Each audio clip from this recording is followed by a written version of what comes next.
Gather round, freaks. Tonight we close the Grimoire of Familiar Killers. But first, we have to ask the question we ask each and every week while we turn the pages of the Grimoire, and that is, hey, did you see this one?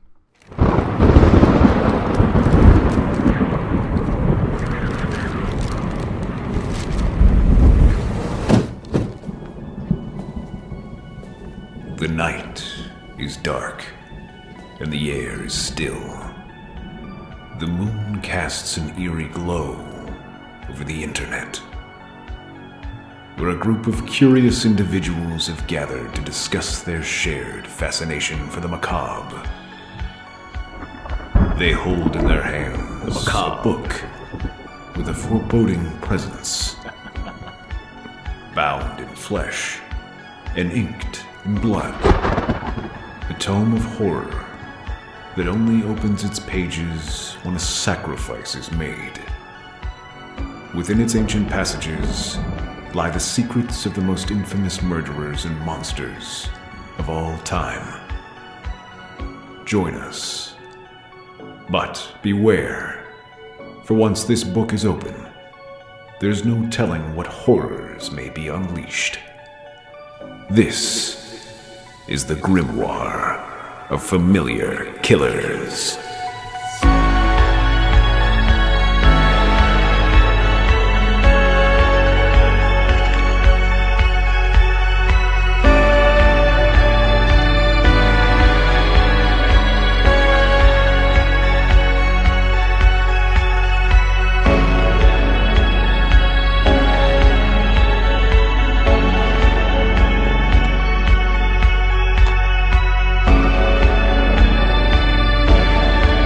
Shot him 6 times!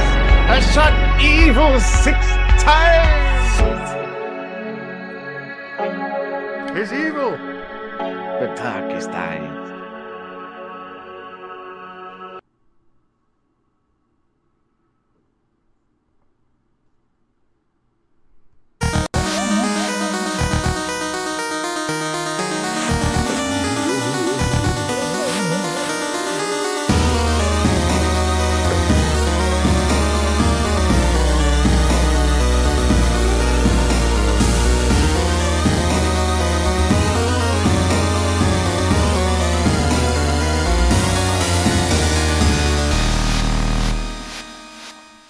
Well, there we go. We played the 7,000 hour long Halloween intro. Hey, I made a shorter trailer for that. I sent it to you, but I guess you used the long one. It's fine. It's, next week,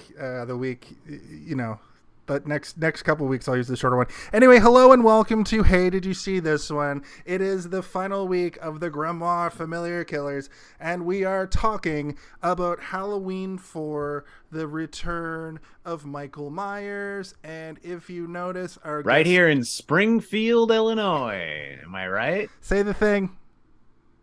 Hidely ho, neighborinos.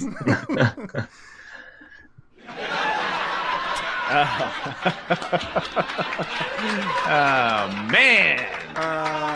Mercy! This audience love track goes on for way too long. And also, please welcome this week's guest.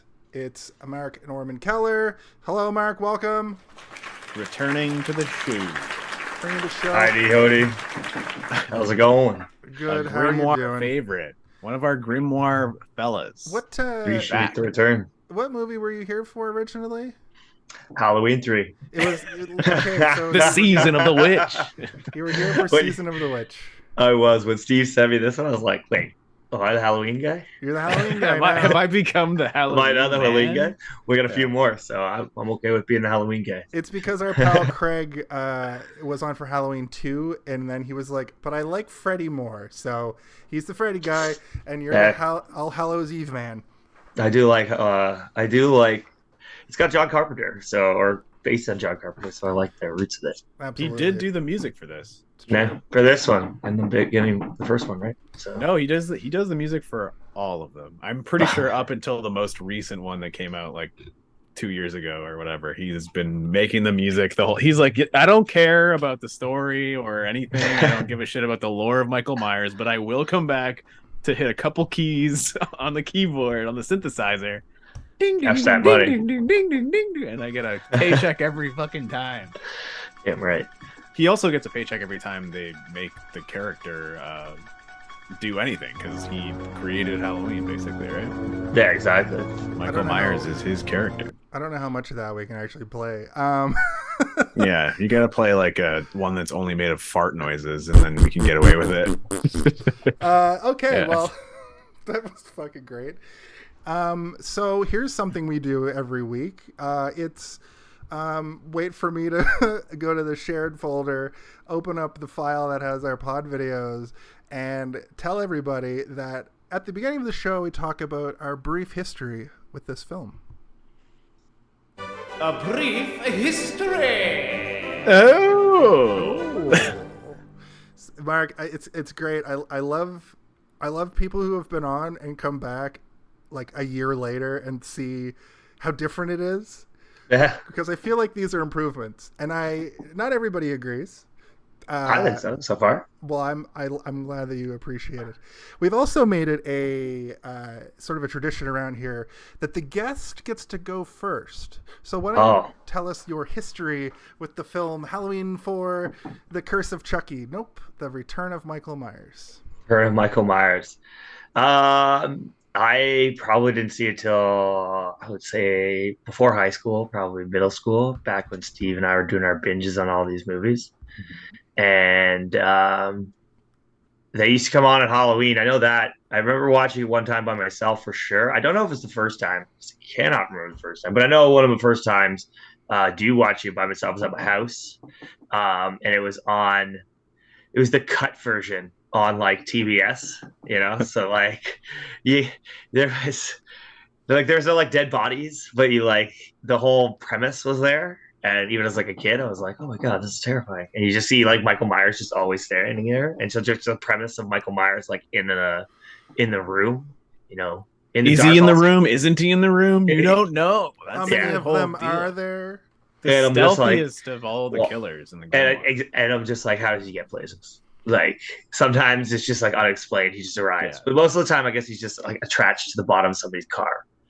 Most of the time, yeah, that's his way of getting around. Mostly is either he's driving a car or he's attached to the bottom. Yeah, gripped on, like holding on. But yeah, I mean, it was one of the other like when I started watching the movies, and Steve like, you gotta watch more horror movies, and I was like, okay. And then, like I said, I watched the Halloween, and I was like, I was trying to prepare you for the real horror, which was high school. Yeah, yeah, fair enough.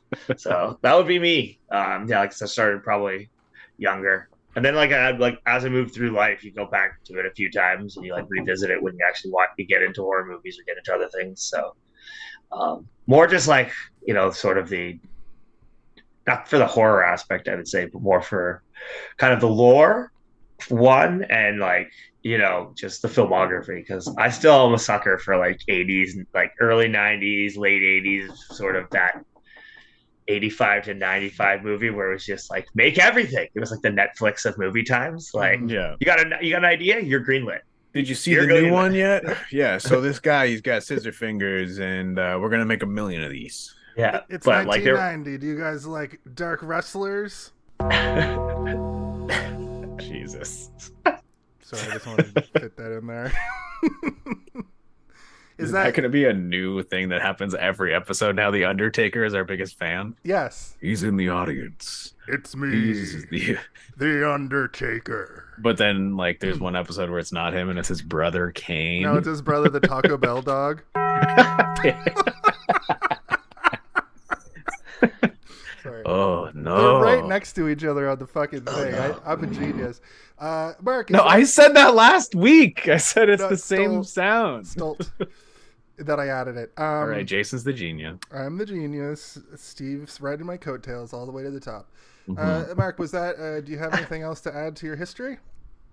No, probably sure. I watched it with Steve a bunch of times at his place. We always watch a bunch of different stuff. So I've seen this movie a few times. Like when I came back. I know that we've watched all of these movies a bunch of times. Watched them.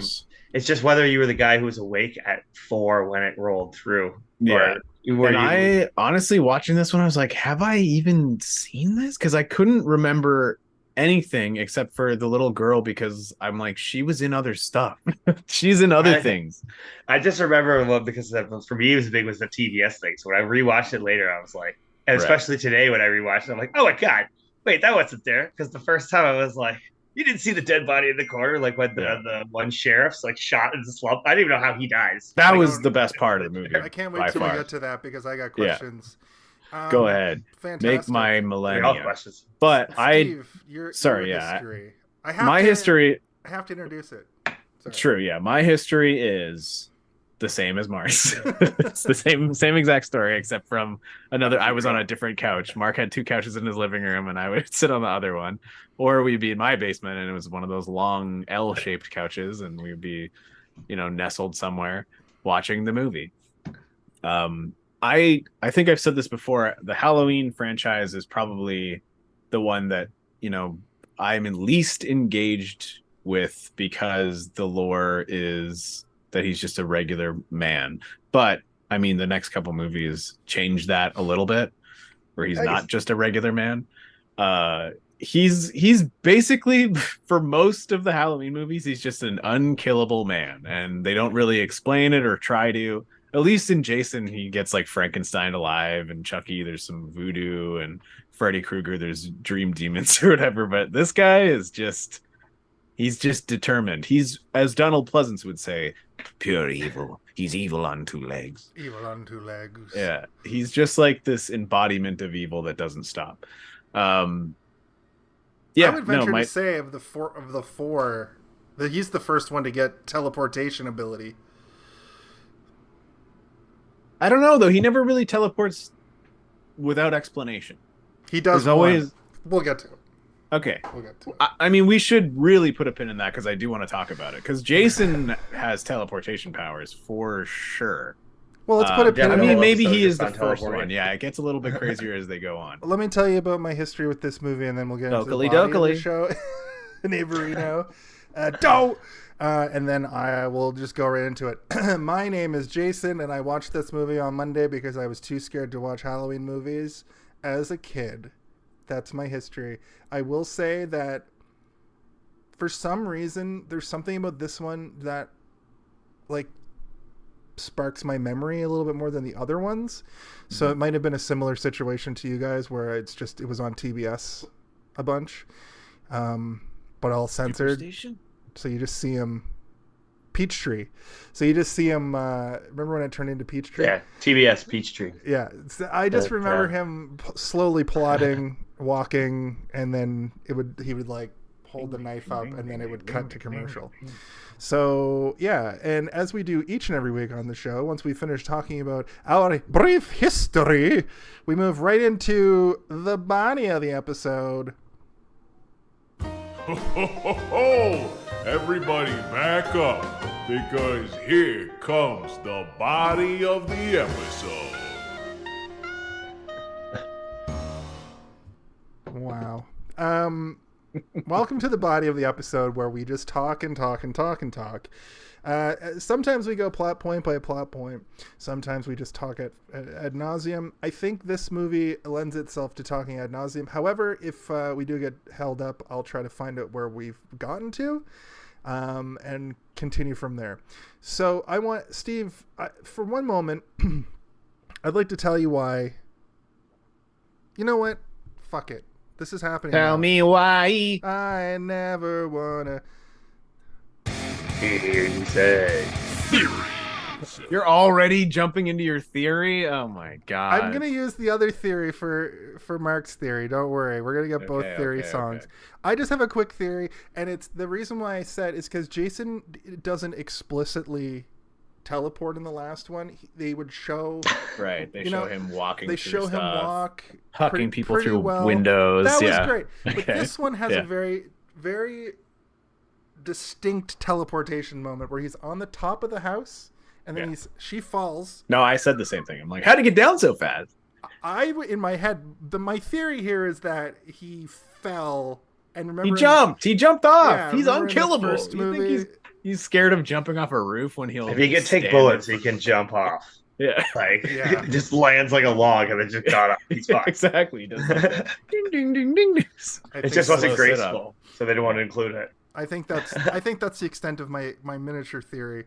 But I just wanted to put that in there because I feel like up till now, I guess Freddy is literally paranormal and lives in dreams. So maybe He lives in Dream World. but he hasn't gone full. Remember when Kincaid Bugs Bunny says, yet. "Let's kick his ass all up and down Dreamland." But he hasn't. The rules of his movies make sense still. This is the first time I'm seeing a character do something he's maybe not meant to do yet, that we remember him for doing. Anyway, that was my theory. But you had something to add to it. You want to put a pin in it. Well, I wanted to put the teleportation pin in because I thought we were going to have a much more like fatty conversation about his teleport. I thought you were going to have like 5 or 6 versions of him teleporting, but that's the only one you have? Pretty that much. can be explained away with him Okay. just jumping off the house? Okay, I was Falling gonna is say fast. on the bottom of the truck, but it was when we don't see him, he's always moving. I think, I think just fall. I think whatever he Sprinting did. around. Stop it. You never see him moving Go ever, right? Like that's the one thing about Michael Myers that you don't get with the other characters, right? Is that if Michael Myers is on screen, he's stalking and he's basically not moving at all or moving very slowly. All the other characters, you get little shots of them like breaking through a wall or like ripping a person down off of a wall to walk through his artwork, or Chucky like setting up a trap being like, oh yeah, I'm gonna really fuck these people up, or Freddy Krueger just like turning into a giant snake or whatever. Like all that stuff happens, but Michael Myers is the one where if you don't see him, you have to assume that he's like full ass sprinting from house to house, like until he finds a closet and he's like in the closet. He just waits there for a while until And then starts whoever he walking wants to- very slowly. Yeah, and then he's like, maybe he's still winded from his sprint. That's why he walks so slow. He's trying to recoup his energy. Or he Master just of really breathing, likes though. being scary. Like maybe he just really, really likes being scary. That could be the whole point of his character. Could be that he enjoys being ominous to the people that he's about to kill. That's my theory corner, is that Michael Myers sprints everywhere until someone sees him and then he stops in his tracks and goes. So by that metric, by that idea, the first time Jamie Lee Curtis sees him, he ran up to the side of the fence and then just stood there when she looked at him. Or the same thing happens to Rachel in this movie where she turns around. No, he was standing at the bush and she was like, oh, and then and then she looks at her friend and he goes behind the bush, and then as they're like, what? And they start moving, he's like running for like someone's backyard, and he like hides behind like an above ground pool or whatever, because it was the 70s. That's the only way they knew how to make pools back then. they hadn't invented the in-ground pool yet in the 70s. Even though in the film Rebel Without a Cause, there's an in-ground pool. Anyway, I don't know why I brought that Yeah, up. I'm talking about suburbia. I'm not talking Suburbia. about millionaires. Billions and billions and billions Billions. upstairs. That's true. How did you guys feel about the opening to this movie? The credit sequence, the eeriness, the spookiness of the farm that they show that they never go to. Well, I personally I like the opening of the first two, and the third one I believe is similar, but it's like a Halloween mask That's what I instead of a thought. pumpkin, right? They kind of strayed from that, and they just did sort of the typical like, let's show the town. So I was kind of hoping, because there's certain things when you watch these movies, right, where you want the familiar because it gets you excited, because you know what you've seen already and what you like already. And even if you're not like a diehard fan that has seen it a bunch of times and you're really excited to watch it in theaters again, even if you've just seen it one time, as soon as they show the pumpkin slow panning towards the screen, you know, the difference in the second one is the pumpkin slowly splits open and it's that absolutely disgusting, you know, pumpkins are gross inside. Mhm. It's like that. Then the third one, they do something similar with the mask. And this one, they don't do that. And I was kind of like, why though? Like, that's a thing that you're setting up your series. You've done it 3 times. Do it again. do it again, man. That's something that you can do forever, and it's inherently creepy and weird. A slow pan on an anonymous object is something that you can do. So I was a little bit disappointed that they didn't have, like, it could have even been like a rotted pumpkin, because it's, you know, it could be like a pumpkin from last Halloween or something. They could have done something. But I wanted to add a segment. I want to talk about the directors of the films more, because, you know, we do a whole month for John Carpenter. So I think you want to talk about this guy's extensive film history. Well, I looked him up today, and it turns out that the guy who directed this, he was able to capture. This movie is like a movie that's timeless. It's out of its era. It feels 80s without going overboard, without hitting you over the head with it being 80s.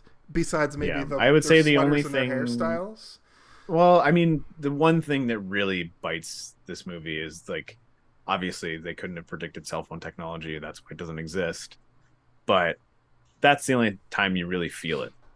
Yeah. But you could also argue that him throwing that guy into the electrical grid would maybe knock out a cell phone tower. So like it could, if even if they were just pulling themselves out to be like, no signal on my cell phone, it could have been, you know, explained away by that guy. But this, Bucky, is that his name, Bucky? The town is still, it doesn't matter. They still have contact with the cops. The town's still separated. Cell phones all they want. They can call all around. Like, Jason's comment, or Michael's comment, but they're not going to do anything. That's cops true. I don't know if he worked for Bucky, if Bucky was the company, or if his name was Bucky, though. But it was on his hat and his little name tag on his shirt. So I think he just really liked labeling his stuff. He loses his helmet all the time. It'd be funny if they found his put your name on it. It'd be funny if it's like an extra charge at the company. They're like, we got gloves, we got, you know, all your tools, we can get your name personalized on there. But it'd be funny if they found his burnt corpse, and like the way they identified him was like his underwear said Bucky on it. They're like, it's Bucky, all right. That was Bucky. So Bucky. Dwight H. Little, though, I'm looking at his IMDb right now, and I'm also learning that there's a Freddy TV show, which might be interesting. But he directed the Steven Seagal movie Marked for Death, which isn't that like the only good one? I mean, yeah, if you hold it to a standard of other movies, it's probably also considered a shit movie, but you know. But he directed a lot of like weird Seagal shit. Like Free Willy 2, The Adventure Home. But if you're asking Steven Seagal, he'll be like, it's the best movie I ever made. Alongside all my other movies, which are also the best movies I've ever made.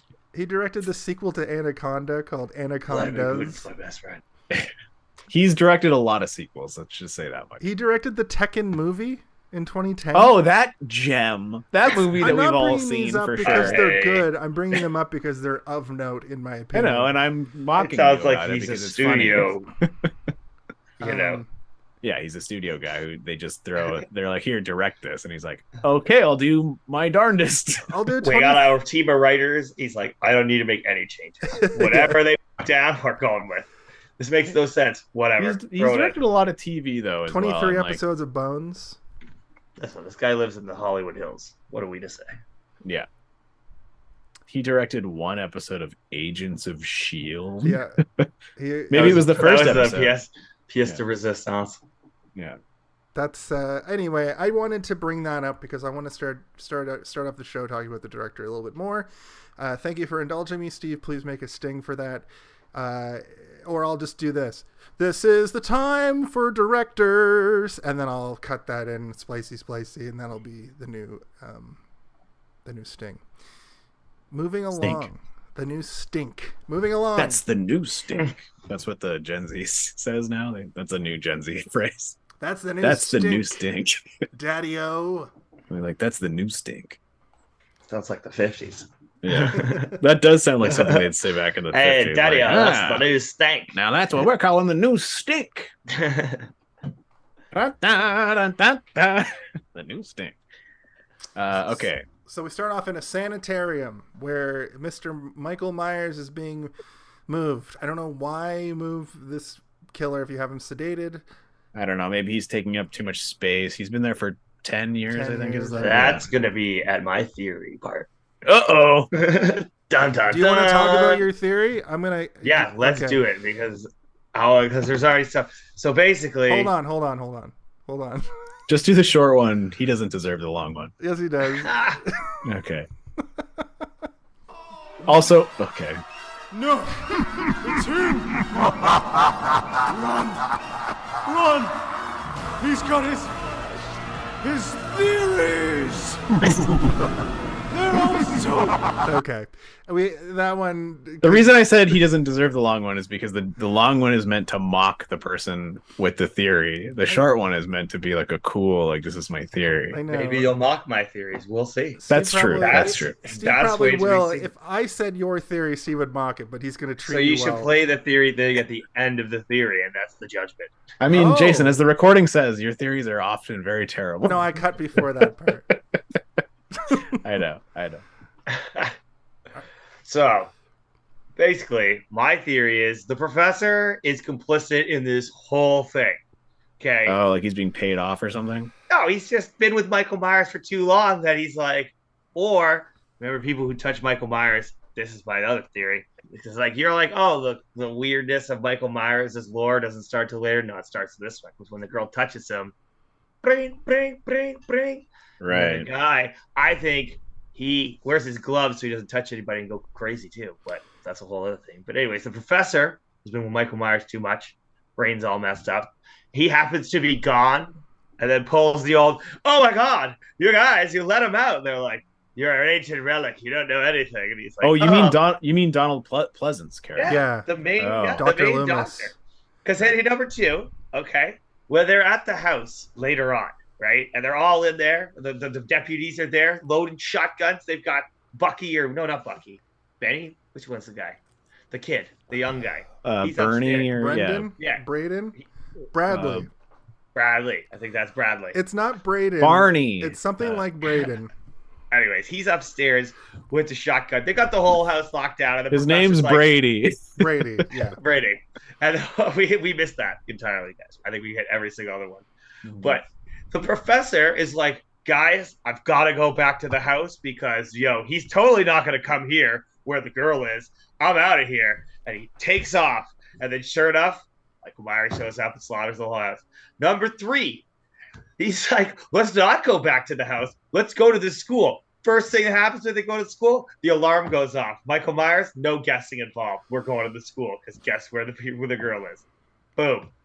So he's working with Michael. Michael Myers. I like that. I like that because and every time he's like, oh no. Oh, and I had a 4th one. Remember he goes there and like the cop's like, yo, I'm totally not going to let these guys run around with shotguns. And he's like, this might be the only thing you've got. Yeah. He's like, it was Michael Myers. He's here now. He's running around your streets. First thing those guys do is go shotgun somebody. Yeah. I like that Yeah. because originally I had a theory. They didn't He feels show evil. Michael so much, or maybe I was flirting with the theory when I first started watching this one that Michael Myers doesn't exist, and Dr. Loomis was doing all the kills, and we just see this monster apparition, but that's never explained. So I like yours better. There's where one he's frame helping that him. may back up your theory, though. And I've got it playing in the background there when we get there. When he gets thrown out the window, my eyes may have deceived me, but I swear the Michael Myers mask was brown-haired, not black-haired. And could be a completely different person who threw him out the said window. The blackest eyes. The There were also multiple people dressed up like Michael Myers in that town that night. He Confirmed. could have had an accomplice. Also, I don't trust him in anything. That's all I'm saying. I mean, he's untrustworthy. What is Donald Pleasence's job, or Dr. Loomis's job at this point? Because even at the beginning when they're about to move, and they're like, he should be here helping. Holy shit, that's dude. Well, they just Mark, don't. They don't. That's why they he's don't. not there. He drove ahead to fucking help bust him out. Yeah. Oh, he set up a roadblock. He sets put up some the road ambush of the spikes roadblock. down. Yeah. I mean, the whole thing goes like he's just never there when like stuff's going And down. then he shows up right after. I like the idea of what you guys are saying, but I cannot get behind it. It's a bunch of bullshit. Shut up. Okay. No, but I do like it because I like the idea of like him going, but also maybe he's crazy too, right? So when it's like a game for him. So that's the answer to your theory, Mark. Steve Wow. poo-poos it. No, I Where's- wanted to elaborate a little bit more. We're gonna have to just gone John Carpenter line. Yeah. Hey, John, are you there? I'm playing NBA 2K23 or whatever. GK19. I don't play that new shit. Yeah. I like the part where he finds Jason in the gas station or whatever, right? Michael? Yeah. And he shoots, and like when he shoots, Jason's gone. He's just a puff of smoke. Michael. They don't. It doesn't show Jason like. Or sorry, Michael. I know they're all the same. It is. They're all the fucking same. Right. But he dips out, and it's just steam or whatever from the whatever. There's no real explanation as to why the steam is there. It's just there. But I do like that idea. I do like it, but I mean, it'd be cool. There's a lot more needed to support it. I will admit this. Like multiple movies afterwards utilizing that theory and going with it, but they don't. They're just like, we got to get Loomis back because he's the crazy old doctor, and now we're gonna make Michael Myers like a. Maybe Loomis was aiding in the third one with the crazy children's heads exploding thing. Well, the thing about the third one, if you'll remember, Mark, I was there. is that in the universe of that movie, the Halloween movies are just movies that are being played on TV. Yeah, they show a trailer for the first movie in that movie. Maybe they're made for TV movies based on true stories. That's the way we can get around it. It's like one of those 70s, like based on true events. It's me, Robert Stack. Yeah. 70s meta movies. Yeah. Are too aware of themselves. This one still plays with the idea of masks a little bit. Like, the mask is in the background before he gets it. He's going around with his head taped up when he's, and later we get the POV and she pulls the mask down over her eyes, mask stuff. I mean, there's a lot of predictability in this movie as well, but there is one moment that I was like, that's amazing. And I don't know if we want to get to it before we talk to it or talk about it, or if we can talk about it now, but it's like one of the best horror reversals that I can think of. You may as well just say it. It's the moment where Boobies comes out with the coffee. What's her name? Her name's Boobies, isn't it? I wrote different words than that down. I didn't write any words down. Her name's Kelly. Lesbian? Kelly, no. Oh, Kelly Meeker, played by Kathleen. She has a shirt on that says "Cops do it by the book," which I'm like, what does that mean? And also, that sucks. Nowadays, the people are like, ugh, if you were to wear a shirt like that, people would be like, "Get that shirt off, you sick fuck." This movie, it's like the equivalent to wearing a MAGA hat. I would say this movie's propaganda, but they definitely show the police being incompetent for 88 straight minutes. So, well, they show the one police chief being very competent and never like shutting someone down and being like, "You're just crazy." He's like, "All right, I cannot not investigate this because this seems fucked, and if it's true, then there's going to be some dead people that I have to deal with." But he could have done a better job of investigating it for sure. Okay. But she comes out with the coffee, which is piping hot, by the way. I was like, it didn't need to be steaming that much. Like, that meant that she was holding an actual tray just full of like boiling hot ass water for it to show up on camera like that. If she tripped, she'd be like disfigured, and like the timeline now would be like, remember when Kelly Meeker got burnt alive? But also Rachel throws a glass at her at one point too. Well, that one was steaming hot. I'm not gonna. Perfectly fine. That one was just regular water. Also, during that sequence, she puts, I counted, 6 full tablespoons of sugar into her 1 cup of coffee, and I was like, that is disgusting. What the? She's a 10 pumps of fucking shit at Starbucks, girly. Yeah, she's like, can I get a 6 pumps of lime syrup and neither of us have clearly maple syrup, please. Lime and maple. I love a lime maple spring zesty. That's what they call it, I think. Oakley dokley. Let's move on. Okay. But I want to get to the point that I was trying to make. She comes out with a coffee, and she's talking to the guy in the rocking chair. And that guy has this specific hairdo, that deputy, the entire movie. And she's talking about like, I wish the power was back on so we could watch MTV or something. And then she lights a candle, and then she sees that deputy's face in like crumpled up in a corner, like he's folded up like a, like you stuffed him in a suitcase or whatever. And then Michael Myers stands up. And I don't know, like I'm usually very astute.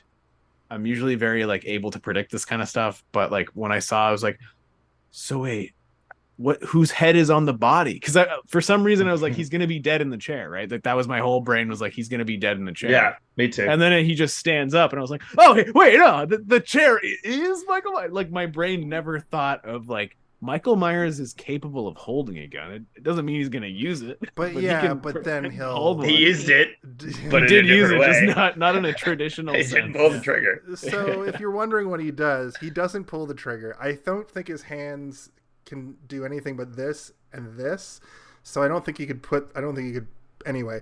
Well, I was watching it with Danny, and Danny said something that I was like, oh yeah, true, maybe he's smarter than we think, is like because he stabs her with the gun through the wall and like pins her to the wall with a shotgun, and I was like, I guess he doesn't know how to use a gun. And then Danny was like, or he just wasn't trying to make too much noise. He made noise, but not like a gunshot level noise. And I was like, oh yeah, or maybe brutality is his game, because all of his other kills are just grabbing somebody by part of their body and ripping. Yeah.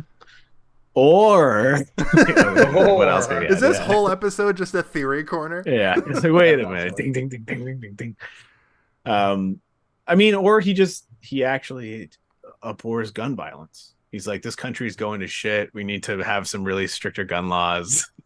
And I refuse to fire a gun.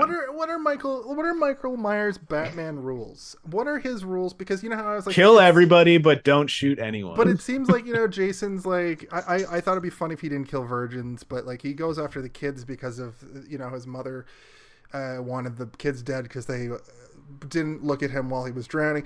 It seems like he's trying to destroy the bloodline based off of Jamie Lee Curtis, but also he just likes to maim people. Like he just likes to he grabs a guy by like the back of his chin and just pulls half his face off, and the first kill he does, like as he's leaving before the ambulance crashes, he just puts his thumb in a guy's forehead, just thumb in forehead, and that's the kill. Well, he softened his skull up by smashing it on the back smashing it repeatedly. Like a couple times. So yeah, the question I wanted to ask about it's like cracking an egg. If you crack an egg, if you destroy the integrity of the edge, you can easily stick your thumb through that. So what, like when he killed that cop, it looked like his hand was here, the wrong way. Did he just twist him? Because that's what I'm thinking. At what point, sorry? When he kills the cop that was sitting in the rocking chair. Oh yeah, I couldn't get a good look at like what was happening. It was very dark, and it was also kind of like a quick one. But yeah, I don't know either. Mark, do you know? Sorry, which part? Rocking chair cop. Rocking chair cop. Nobody knows how he dies. He's just dead. But what? He's just dead. Yeah. He just gets crumpled in the corner. I was trying to rewatch and like maybe see if his body's backwards.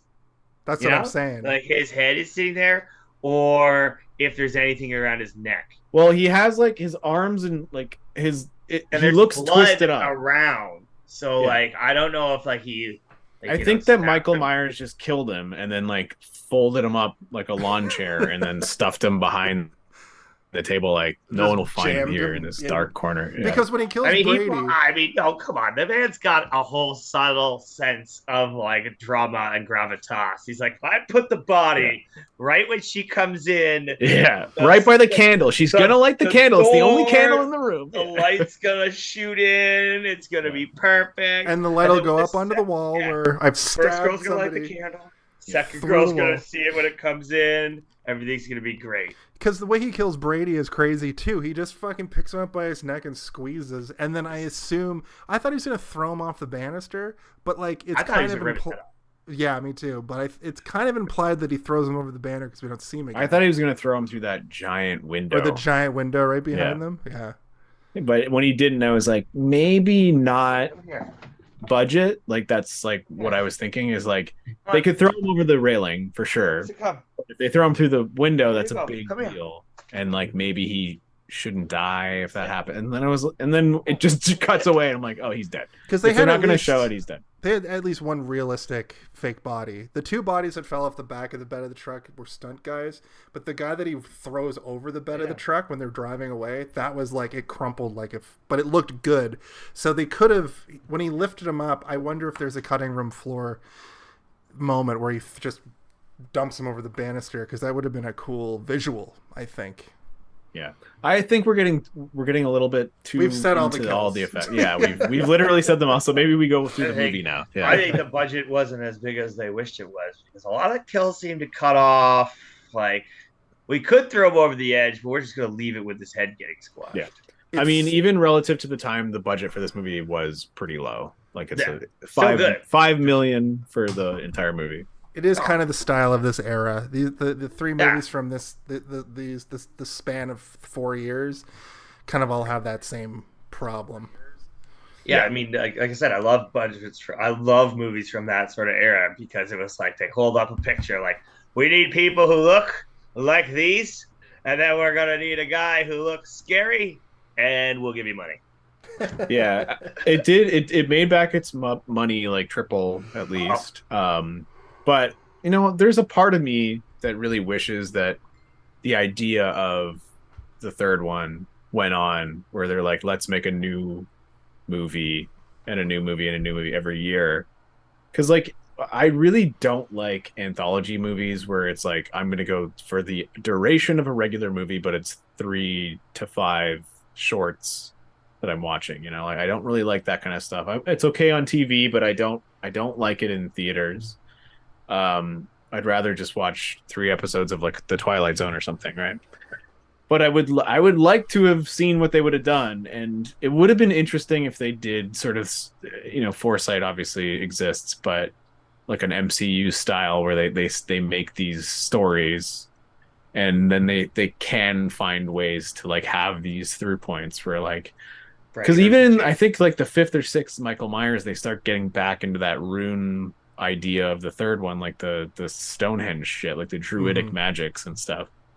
And it's like, and I really like the idea of, in the third one, they show it's a movie in that universe, because that's the same as in the MCU, where it's like Shang-Chi, and there's no references to like any of the other MCU stuff until one person says like, oh yeah, just like the Hulk and Iron Man, and then you're like, that's what that people are like, oh yeah, Tony Stark exists in this universe. Yeah, actually the Netflix, the Jessica Jones first season, I think, was it's kind of like only time they really did that. But yeah, I was hoping that they would release another Halloween thing this year, because they had that Werewolf by Night last year. They did. They re-released it in color. Okay, yeah. Okay, that's bye. Not new. Yeah. You should play a fart sound, please. I was hoping they would do something where they do something similar, where it's like spooky Marvel world. It exists, and then, you know, they could have those, because there's a bunch.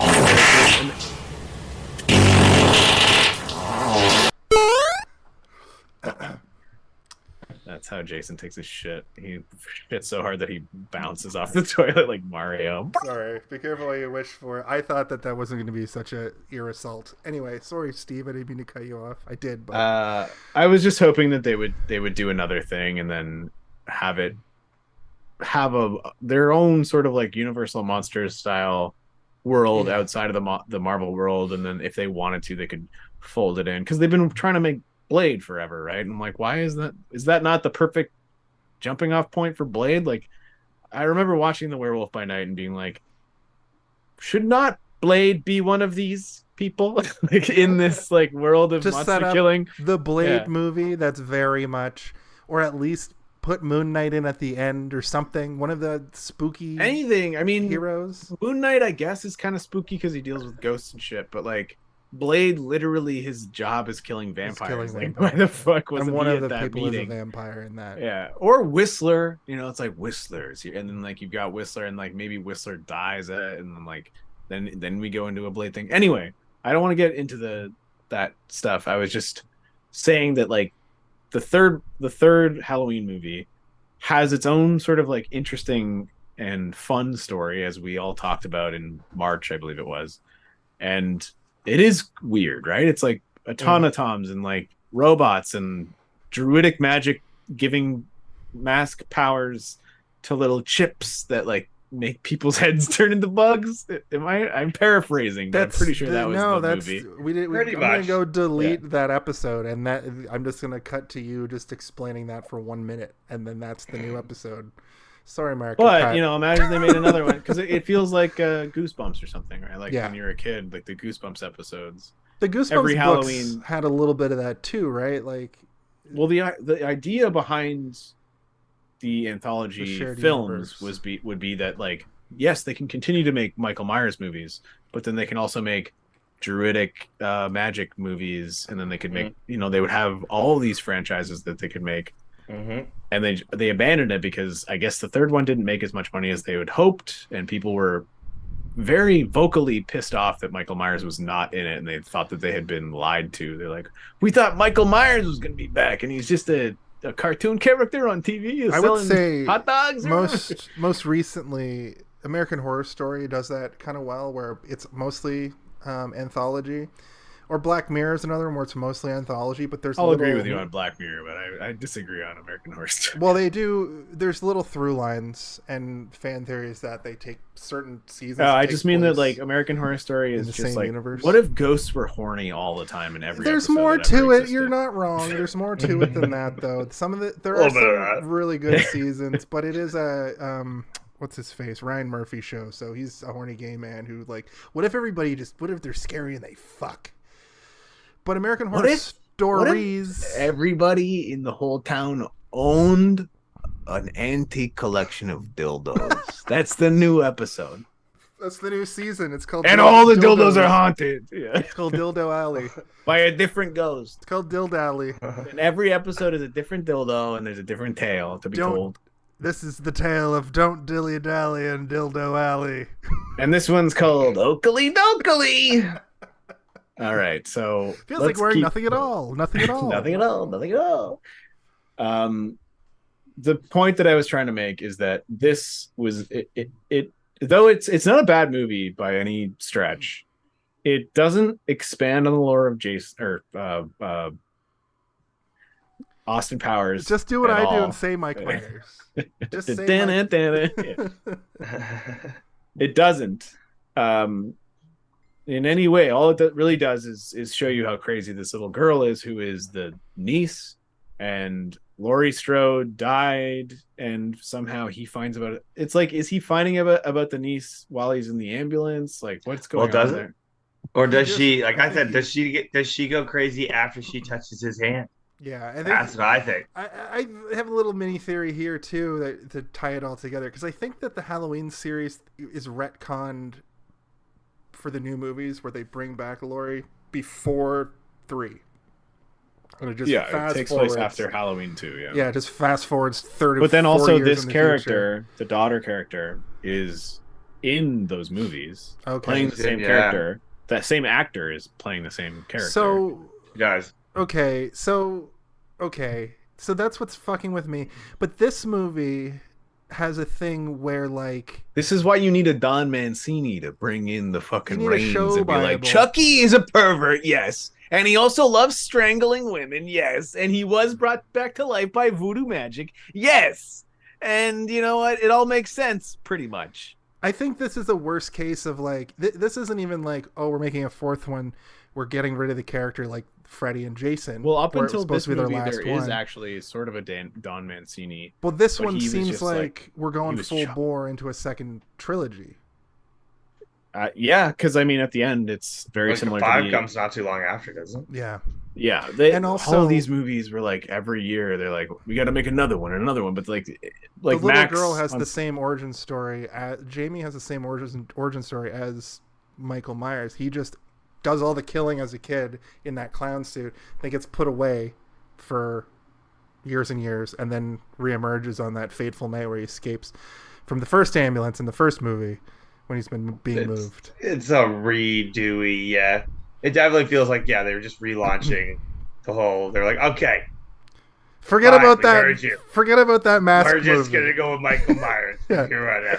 But that's what I We wanted don't to need say any more pumpkin masks about the and witch director. masks. I wanted to say about the director. He We liked it. captured. I was But you kind of talking about it at the beginning when we were talking about the director, but he captured that 70s feel in the 80s. The vibe of the movie looks the same. It's got that same like film grain look that the 70s films had, the 70s film had.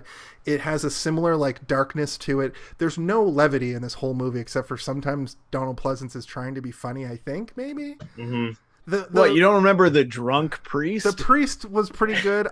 That's part of my final thoughts. I was like, why did they introduce this amazing character played by that fucking character Imagine actor? it was like him and Donald Pleasence the whole time. Like, Donald Pleasence we're gonna killed him. get evil, and like he convinces the priest that Michael he is killed him. evil. Yeah. I think he killed him. That's You're My Boy Blue from fucking Old School.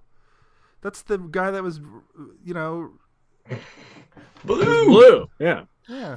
Oh, His that's name Blue. wasn't You're My Boy. He's an Blue. old His Navy name was man. Blue. Hangs outside my store. He's the old man in the bar from The Wedding Singer. Well, how my Brady boy, gives Blue. Michael Myers a good punch to the face Fucking, right before he gets his head just squeezed. Yeah. Yeah. It's one of those moments where you're like, what are you gonna do though? Like he could have, it would have, if it was like a Naked could've run. Gun style like scary movie, he would have like kept like throwing things at him forever, and he just like wouldn't have done anything to him. Or he would have jumped out the window on his own, like Wizard of Oz style, like I gotta go, and then got like impaled on a fence. He would have died anyway, kind of thing. They telegraphed a couple fence deaths, and we didn't get a fence death. Like, if Rachel wasn't still alive, she should have fallen on that fence that she looks down My at. theory is that fence deaths are probably very expensive to pull off and not have it just be like you fall and then someone's dead on a fence, And even doing the just dead on a fence is probably very expensive to like rig it for a real person or to have a body on there and look convincing. Beau is Afraid had a crazy fence death. It's not really a spoiler, but holy fuck. I mean, it kind of is. Did you see it? No, but if I had not been expecting someone to die on a fence, I am now. There's more to it than that. Oh, does he fall on the fence? Kinda. Oh. Different levels of fence death. The gore though, the gore for that fence death. I like fence deaths when they're done right.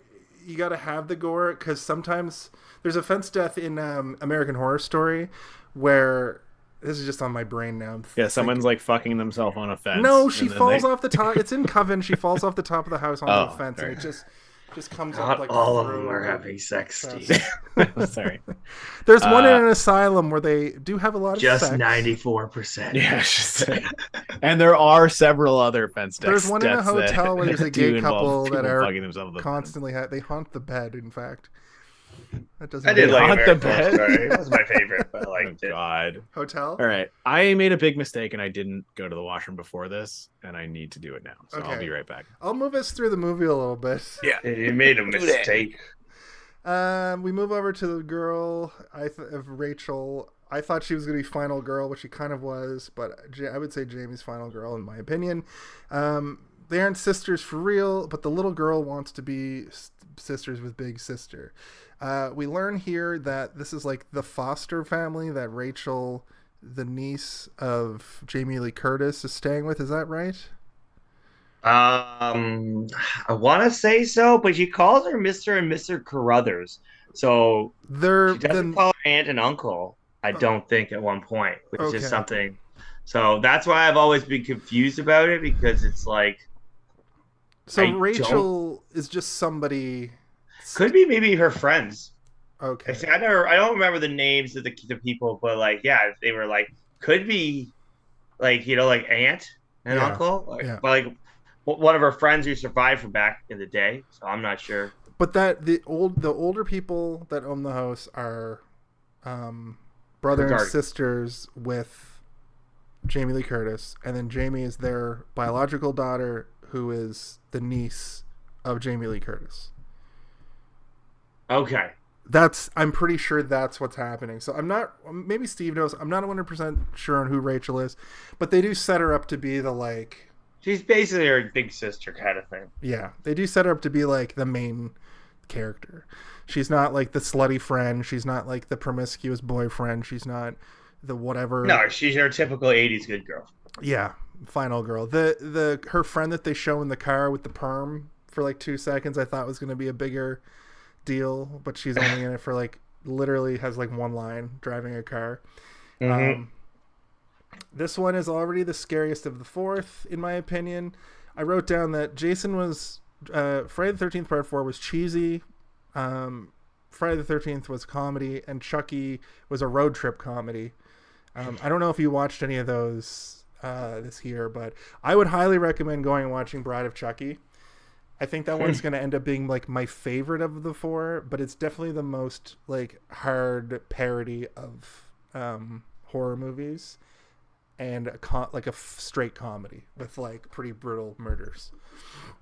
It's 1999, so the special effects have gotten a little bit better than we're stuck in the 80s. They knew what people wanted to see. Yeah. Michael Myers is in the girls' room. He sees Jamie Lee Curtis in a photo album. Yeah. Yeah. Oh, okay. So no, this is all in Jamie's little dream that she has, where she can. This is another little theory that I had that has to do with the paranormal element of Michael Myers. Does Jamie have the power to like have sight of some sort? She's never seen Michael Myers before, I thought. I think she's just there. But I mean, there is something going on for sure, because she's like goes like the first time we're introduced to her, she's like scared in the night that nobody loves her, and having everybody knows but she has already been informed, right? But Michael Myers has like the bandage mask on at this point, and he like at the same time is crashing. No, I know, but when she goes to school, she's being made fun of because her uncle is That's Michael true. Myers. Yeah, she knows that her uncle is Michael Myers. It's not a mystery to her. It's not like she doesn't know about it. So I don't think that her having nightmares about these things would constitute foresight so much as having extreme anxiety based on the fact that everybody in your town is scared of you because of who your uncle is. Not foresight, sight, like the sight. What is the difference? Well, foresight is like an intuition that people have. And what is sight? Like paranormal, like ESP, like the sight. Foresight is the same fucking thing. No, but like foresight is real. Foresight is like fortune telling and shit. No, I can have foresight to know like I mean like a fortune teller. Yeah, that's what I mean by the sight. Okay. Then we're on the same page. Just foresight is not the same thing. Like foresight is like this might happen. But like foreskin? Foreskin is a thin layer of skin similar to the eyelid that exists on the tip of the penis. It's the same kind of skin. Figure it out, bud. Up until recently, most, if not all, people would remove it at birth for some reason. For some religious reason. They say it's hygiene, but it's removing part of your body. But really, it's just to make you be like, we cut your dick skin off for God. God didn't like it. He thought it was ugly. I wonder if you're allowed to say dick Sacrifice skin. your dick skin for God. For God. God, there's like a god out there somewhere being like, I tricked them, and he's like bathing in foreskin. There's another god who's like, you're a weird fuck. You're weird, dude. That's weird. That's weird, brother. It's weird. So we gotta. I'm the god of alcohol. Hold on a minute. I never really thought about this as a concept, but like all gods talk to each other like professional wrestlers. Every single god is just a professional wrestler. That's funny. That's a funny idea. God of Thunder. It's me, brother. Abraham, but like when they say brother, they're not just saying it as like a like a how do you do. It's like they're literally brothers with each other. Like brother, brother. That'd be a fun like Saturday morning cartoon in the 80s. I don't think it would play now. Also, you can't try Muhammad, so. I mean, anything you make is going to make people offended, so you may as well take a shot. Just try and get as offensive as you can, brother. It's like an Adult Swim cartoon that let's take it to the other 12 o'clock. We get a shot on the screen that says Haddonfield, Illinois, which is of course the town where Halloween takes place. It's Halloween 1988. It is the I didn't write there was a title drop. I'm gonna do it because this is the first movie that we've done that is, sorry, it's not the first one, but it's like the first one where I wasn't sure, where they show the year and I was like, oh, I'm alive for this one. I was born finally. That's when they said the name of the movie in the movie. in the movie. At 12 minutes, at 14 minutes, she says Halloween, and at 12 minutes, it says Halloween on the screen. That's the closest. I want to use the sound, but the title drops have not been happening very frequently. Yeah, not for these ones anyway. No one's going to be like, this is the return of Michael Myers. This is Freddy's dead. Yeah. Maybe that one will happen. I'm the Dream. Oh yeah, Dream Master. We all know that when people say the name of the movie in the movie, unless it's like named after a character, it's bad. It's not great. Prognosis negative. Yeah, it's just not good. Yeah. Rachel doesn't want to be an oinker. Was a note that I made. Yeah, that made me feel sad. It made me feel weird because that was a very real problem then. Because she already kind of looks like a pig a little bit. Oh my god! I'm just kidding. She's beautiful. I thought that Rachel was She has a similar nose. 88. She has a similar nose to me, which is like your nose up points. And I think it's a rule that the final girl has to be a plain Jane. I think that's just the rule. I mean, I think in the 80s if you go watch like the other teen movies, your Breakfast Clubs, your whatever 16 Candles, that kind of that good girl look was the it's also like one of those things where like the other girl was clearly a slut. They're like, this girl. She had we're gonna have to bleep that, Mark. She had insane cans. We're gonna have to bleep me saying she was a pig and you saying she's a slut. But we'll leave in me talking about her cans.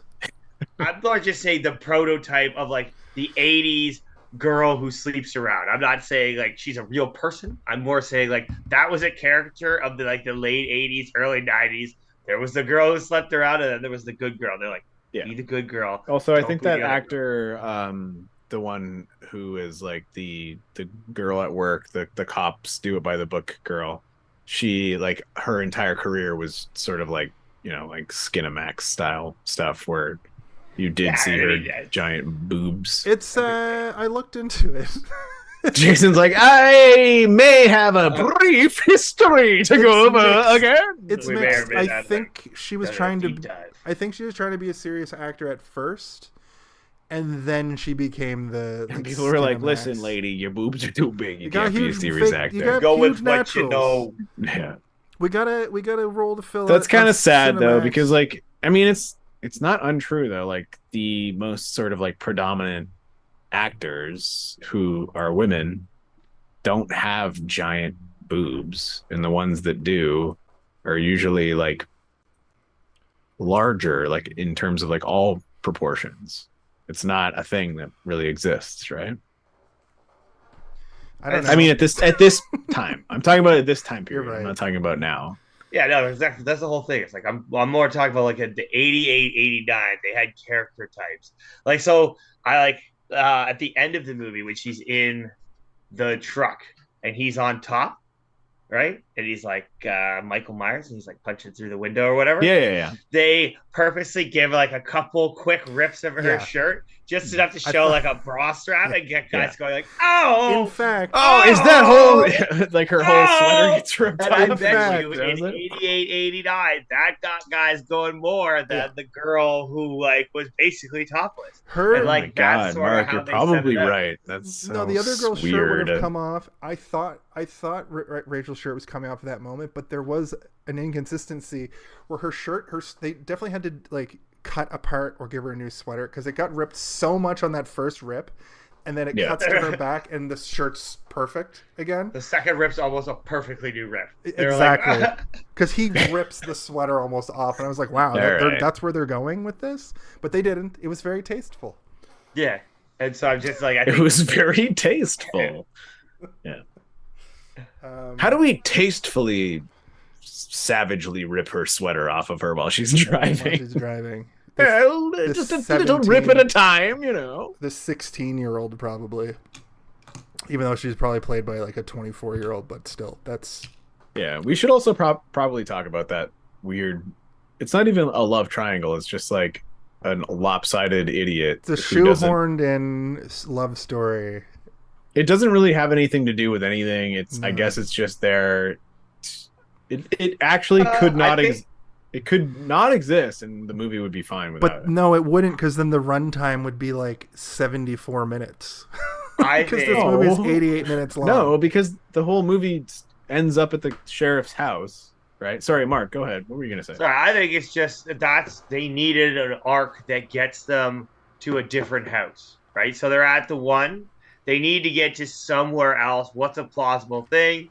You know, so they wanted something they could cut back and forth to. You know, you keep it. Look at remember the key to horror stories is like horror movies, especially like this era, and like when you're a low budget, is you need to keep the cast small. Can't have like, oh, now we're going to Lori's house, the fourth girl who's over here. Now we got to pay her. So it's like, we already paying her for lines, so we're gonna pay this girl for lines. And she loves calculus. Logan back in. He cheats on her. We show up there. There's a quick minute of drama in the house. Be like, you knew what you were doing.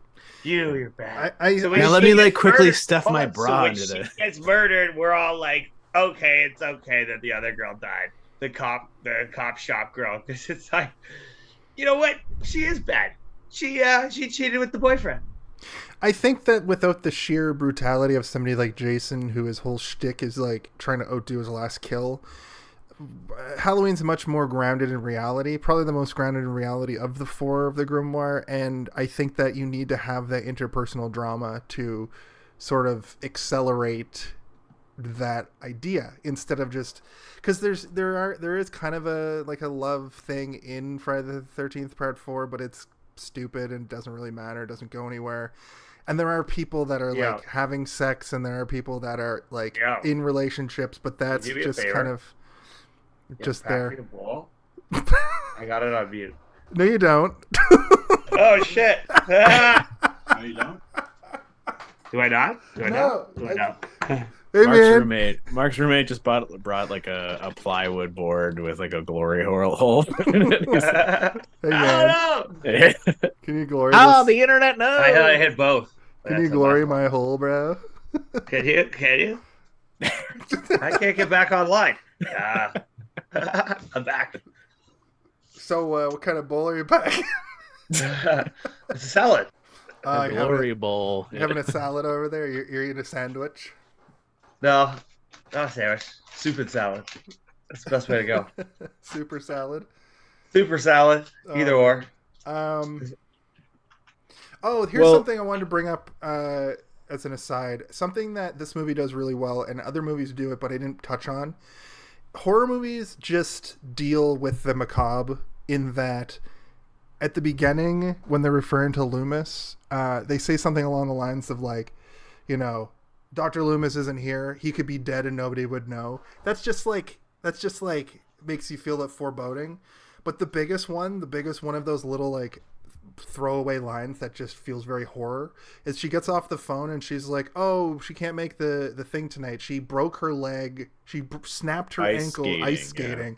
And that just evokes and that's back feeling. What you just said, that line. Nobody would care if Loomis died. That's another reason why I think he's with Jason. He's like, or Michael. He's like, guys are dicks. They don't like me. Time to see what they don't listen to me. They all think I'm full of it. After 10 years, everybody thinks he's just crying. Well, regardless, Michael's nothing, and he's like, all right, well, his life's work is Michael Myers, regardless of anything.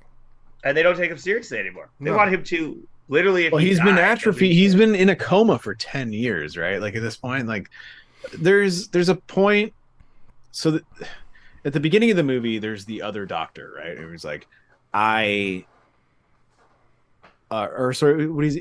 says something along the lines of like, Loomis is just he's basically just a name on the page at this point. We don't even really call him anymore.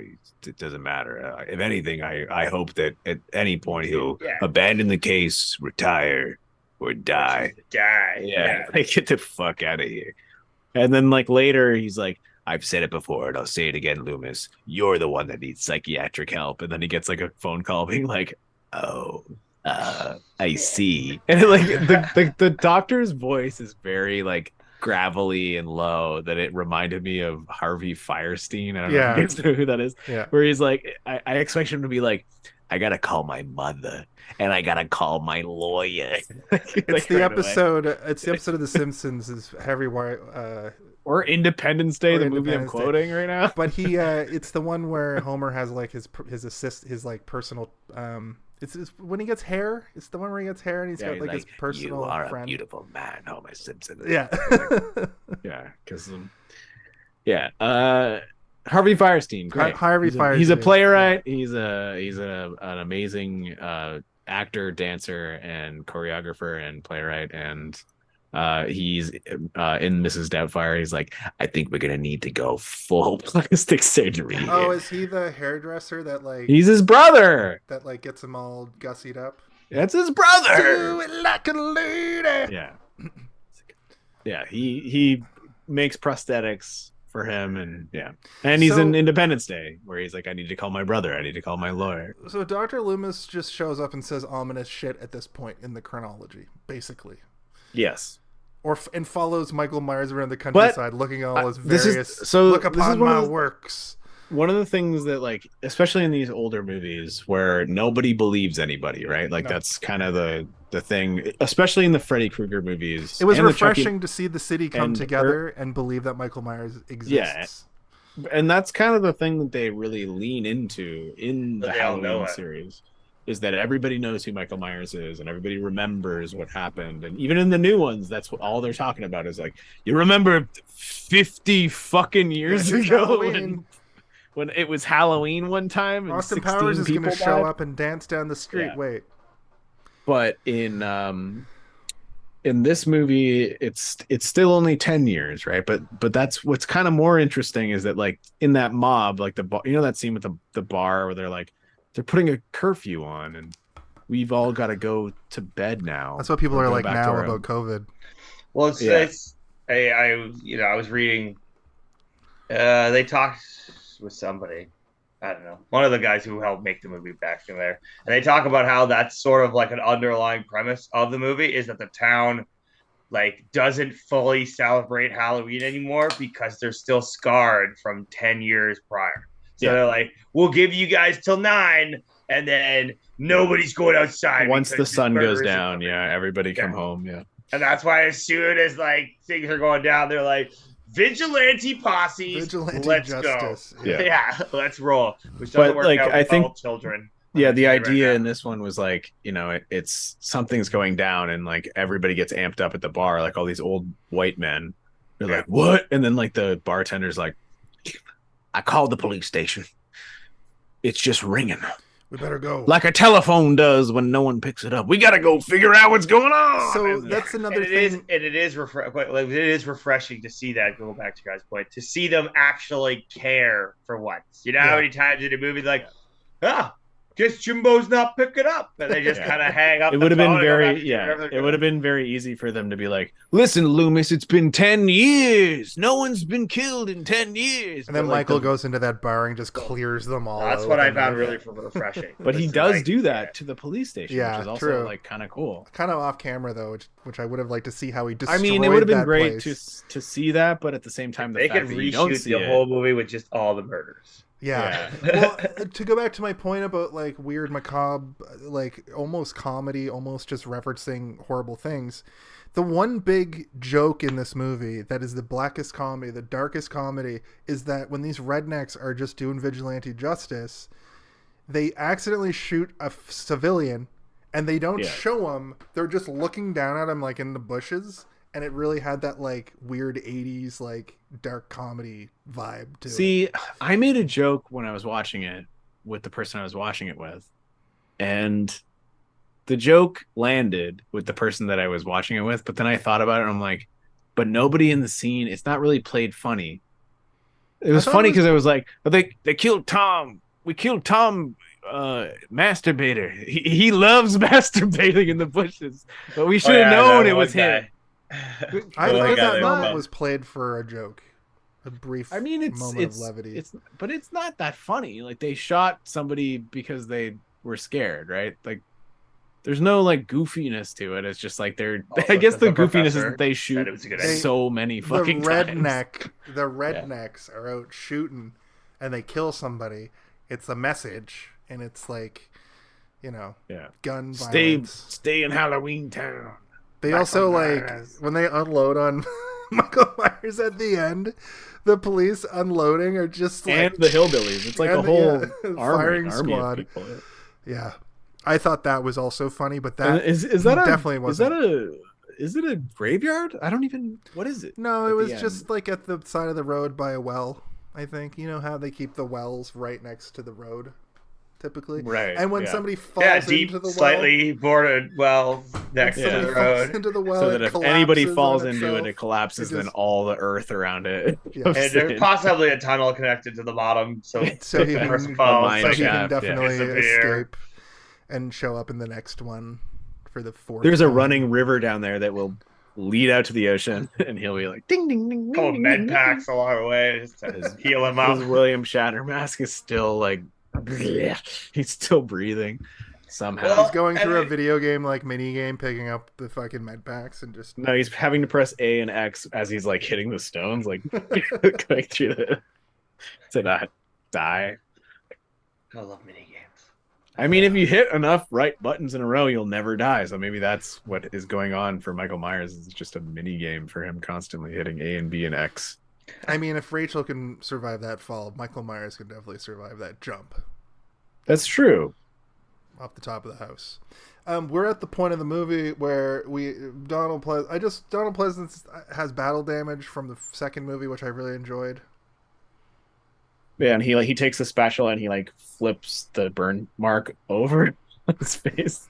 Did you guys notice that fucking burn mark kept changing the way it looked like the whole fucking movie? Listen, it was the makeup artist's first job. Okay? I think that it was like a weird. I got it like an inch. We're going with it. Yeah, he's like, all right, Donald, just lay still. I've heated your skin up to about 450 degrees. He just like cracked an egg on the side of his face. We're good. It's got bubbles. It looks great. Sorry, Jason, go ahead. No, I was just saying that I think it might have just been a shitty, like some sort of epoxy or putty that just kept.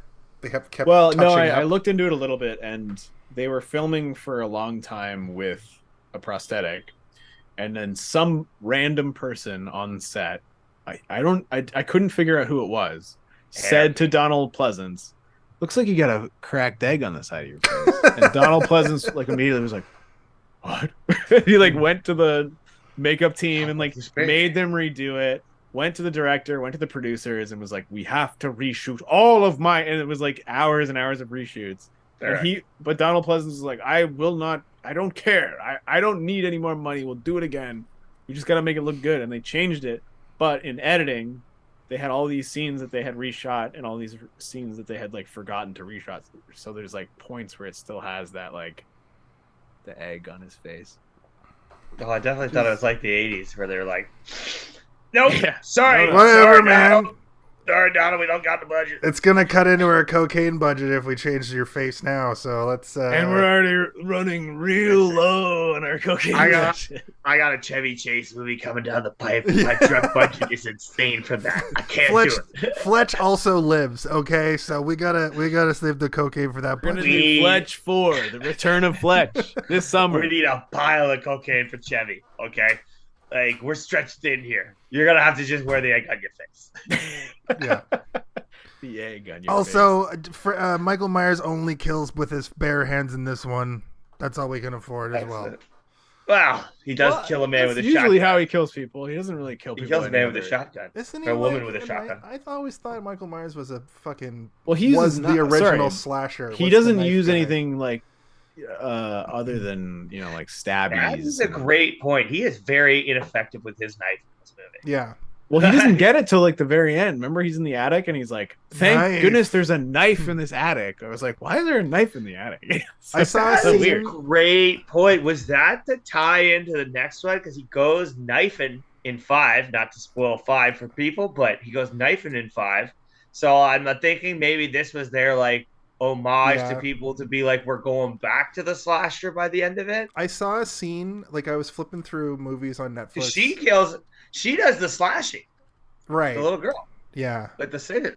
Off camera also, because they need more cocaine. The Friday the 13th reboot has a scene in it, because it's like when you're just flipping through the your Netflix, and it shows Jason in like an old abandoned like house, and he finds the mask. It's a whole fucking scene. Yeah. Felt very superhero. It felt, and you know what I mean? And I saw a scene from Halloween H2O while I was doing this as well, where a kid has his hand in like it looks like a trash compactor or something, and he's trying to get a bottle opener out of it. And Michael Myers is doing that thing that you were saying, Steve, where he's just standing, and then it cuts away, and he's just standing closer now, where you never see him moving. So that theory holds a lot of weight. But in between shots, he just did a tiny little sprint. Yeah. Yeah. He does rolls and stuff. Yeah. He's acrobatic as fuck. He got hella cardio. Yeah. He's a professional wrestler for sure. Dead air. Mechanic. No, I'm still thinking. I was still thinking about that, like with all the gods that ever existed. So like, was I. Like, that's where my head. They're went all professional wrestlers. The way they talk to each other, like it's like one climbs up and he's like, "Zoom!" I'm thinking Michael Myers. It's like Vince McMahon. He's like, "What the hell do you need to talk to me about, Hercules?" Imagine we overlay professional wrestler voice on Michael Myers every time. He's like, brother.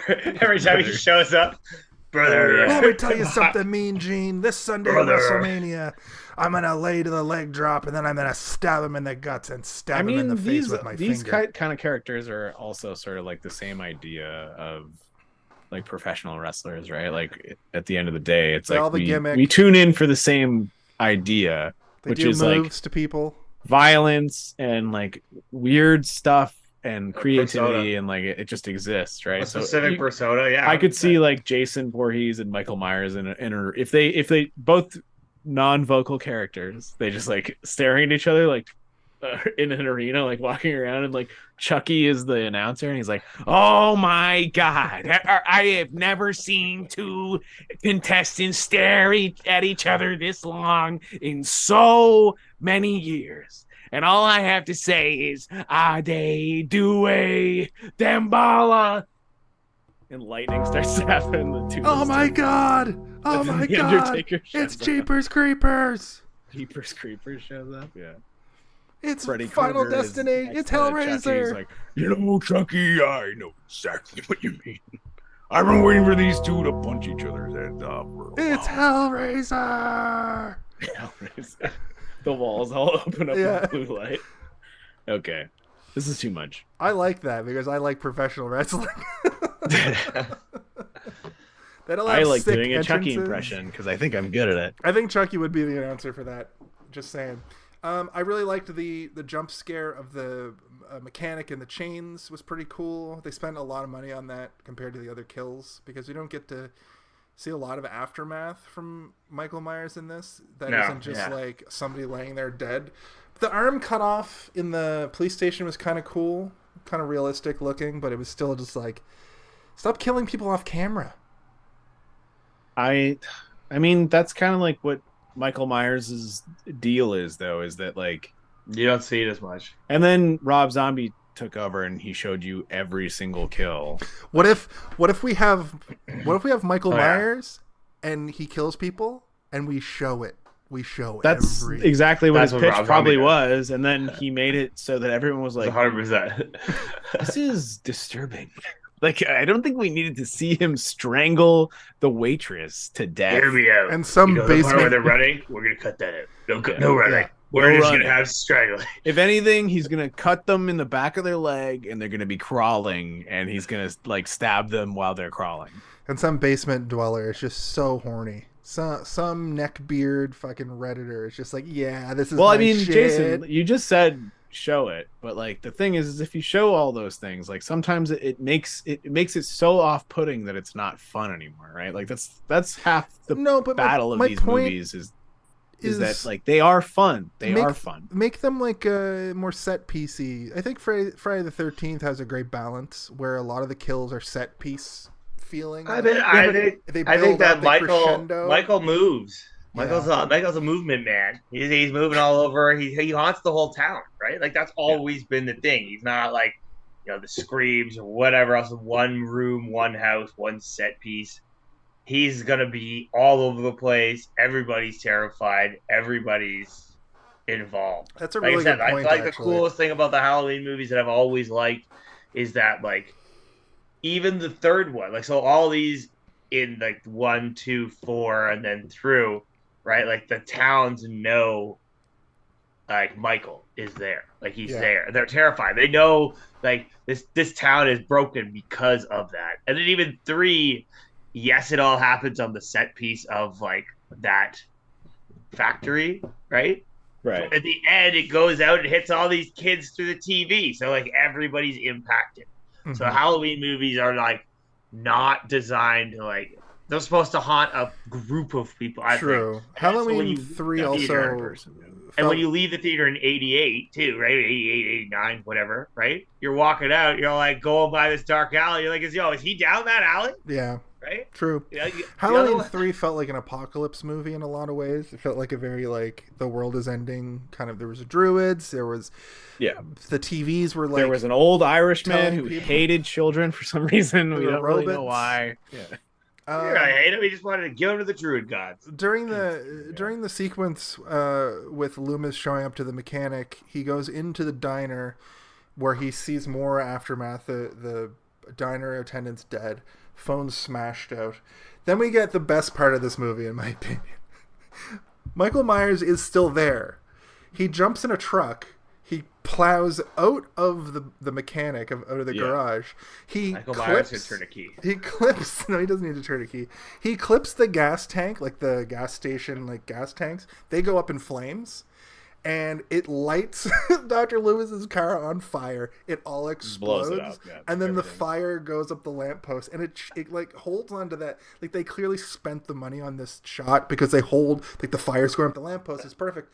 And then that was for the trailer. Yeah, exactly. And you're like, why did they show that? And you're like, I guess to show that there's no way for him to like call. Yeah. Like that's like what the only. I was like, why'd they show that? And I was like, I guess he's now stranded. Because then it shows him and he's like, and he's like trying to get people to gets stop. pranked by some motor It's control also teams. It's also one of the only scenes where they sort of set up Michael's travel, right? Yeah. Like they're like, he's got a truck, he's off ahead of Loomis. He's like, he knows how to drive somehow. Yeah. He's just, well, I mean, he's been atrophied for 10 years, but he can rip people's faces. I just imagine him. But like before that, he was a child who got arrested and put in jail, and then he escaped and rode a car. Like he just knows how to drive a car or something. I don't know. Have you ever tried to drive a car when you didn't know how to drive a car? I just imagine him driving the car like. There was some guy he's so focused, like, hey, Michael, I'm going to teach you how to drive a car from here. So they're sitting in the cell, so you get in, okay? And this is like, if you notice, half of them are like, they're like old vehicles, so they're probably all stick. Yeah, So he has to be able to like the big sticks that old trucks have. Double clutching his way through it. The ones that are like, he's got both feet working. We're like, this guy can barely. I mean, I can picture Michael Myers with one hand on 10 and 2, like he's on 10, and he's just like. Ding ding ding ding ding ding ding ding ding ding ding ding. And then puts the other, and he's just driving, and like he's just shitting his pants or whatever. Like he doesn't have to, he's not doing anything that a regular human would do. I'm going so fast. Yeah, I normally walk so slow. His foot is like slowly going down to the like. He drives like 30 over the speed limit, but doesn't get pulled over somehow. Because he's white. Because he has like a really white face. Because he's wearing a fucking. That's so.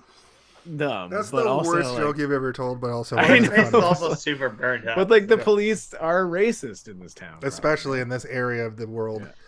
Didn't see. Dude, I mean, the only black guy I didn't even see. I heard him was the one cop at the end when they pull up. The guys are in the truck and they're leaving, and there's like some guy on the road. He's like, "You can go on to the police station up ahead." You're like, that is the only black dude in town, and he's not even from town. He's from That's the true. next Yeah, town. he's from the other town. Yeah, I Just remember coming thinking out. that too, being like, wait. I'm now realizing there has not been a single other black person in all. That's when of I this realized it Haddonfield, right then, yeah. and I was like, okay then. But Well, then I mean, it sells. White people get murdered sells. Yeah. I love that as he's driving away, Loomis just unloads a clip, just starts shooting wildly. He knows that a single bullet from He's gun happy, man. Do you remember Yeah. the last Yes. frame of this movie? Yeah. He pulls out a gun on a child. It's like the cop like grabs his arm, right? Yeah, but then the cop takes his gun and also points the gun at the child. Oh yeah. Give me that. Also, when I said that he's white, I meant that he's very, very white. Michael Myers' Right. face. He's is this very color. He White. hasn't seen the sun in years. Yeah. Ding ding ding. He's ding, like ding, ding, ghostly ding, white. ding, ding, I haven't ding, seen ding. the Actually, sun when I years, but take I'm off not my even that mask, white, I look yeah. the same as when I have my mask on. Yeah. People don't realize. That was actually one of my favorite parts. Actually, was when the little girls in the when they go to buy her costume, and she's off by herself. Right. And she's like, "Oh, I found the right one." And there's the mask. Yeah. Does the whole thing, and he like grabs it, and I was just like, That's- "Oh, they did it!" That's the next like sequence.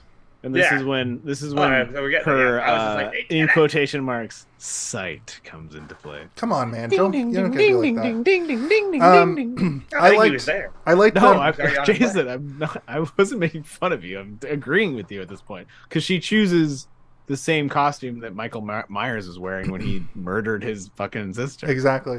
They definitely like threw it. It was just Easter egg. The there. disagreement that I had with you earlier was that what is sight? What do you mean by sight? It's what you mean by foresight, but it's, in my opinion, it's another way that it's a video game term. They showed Never played a video game.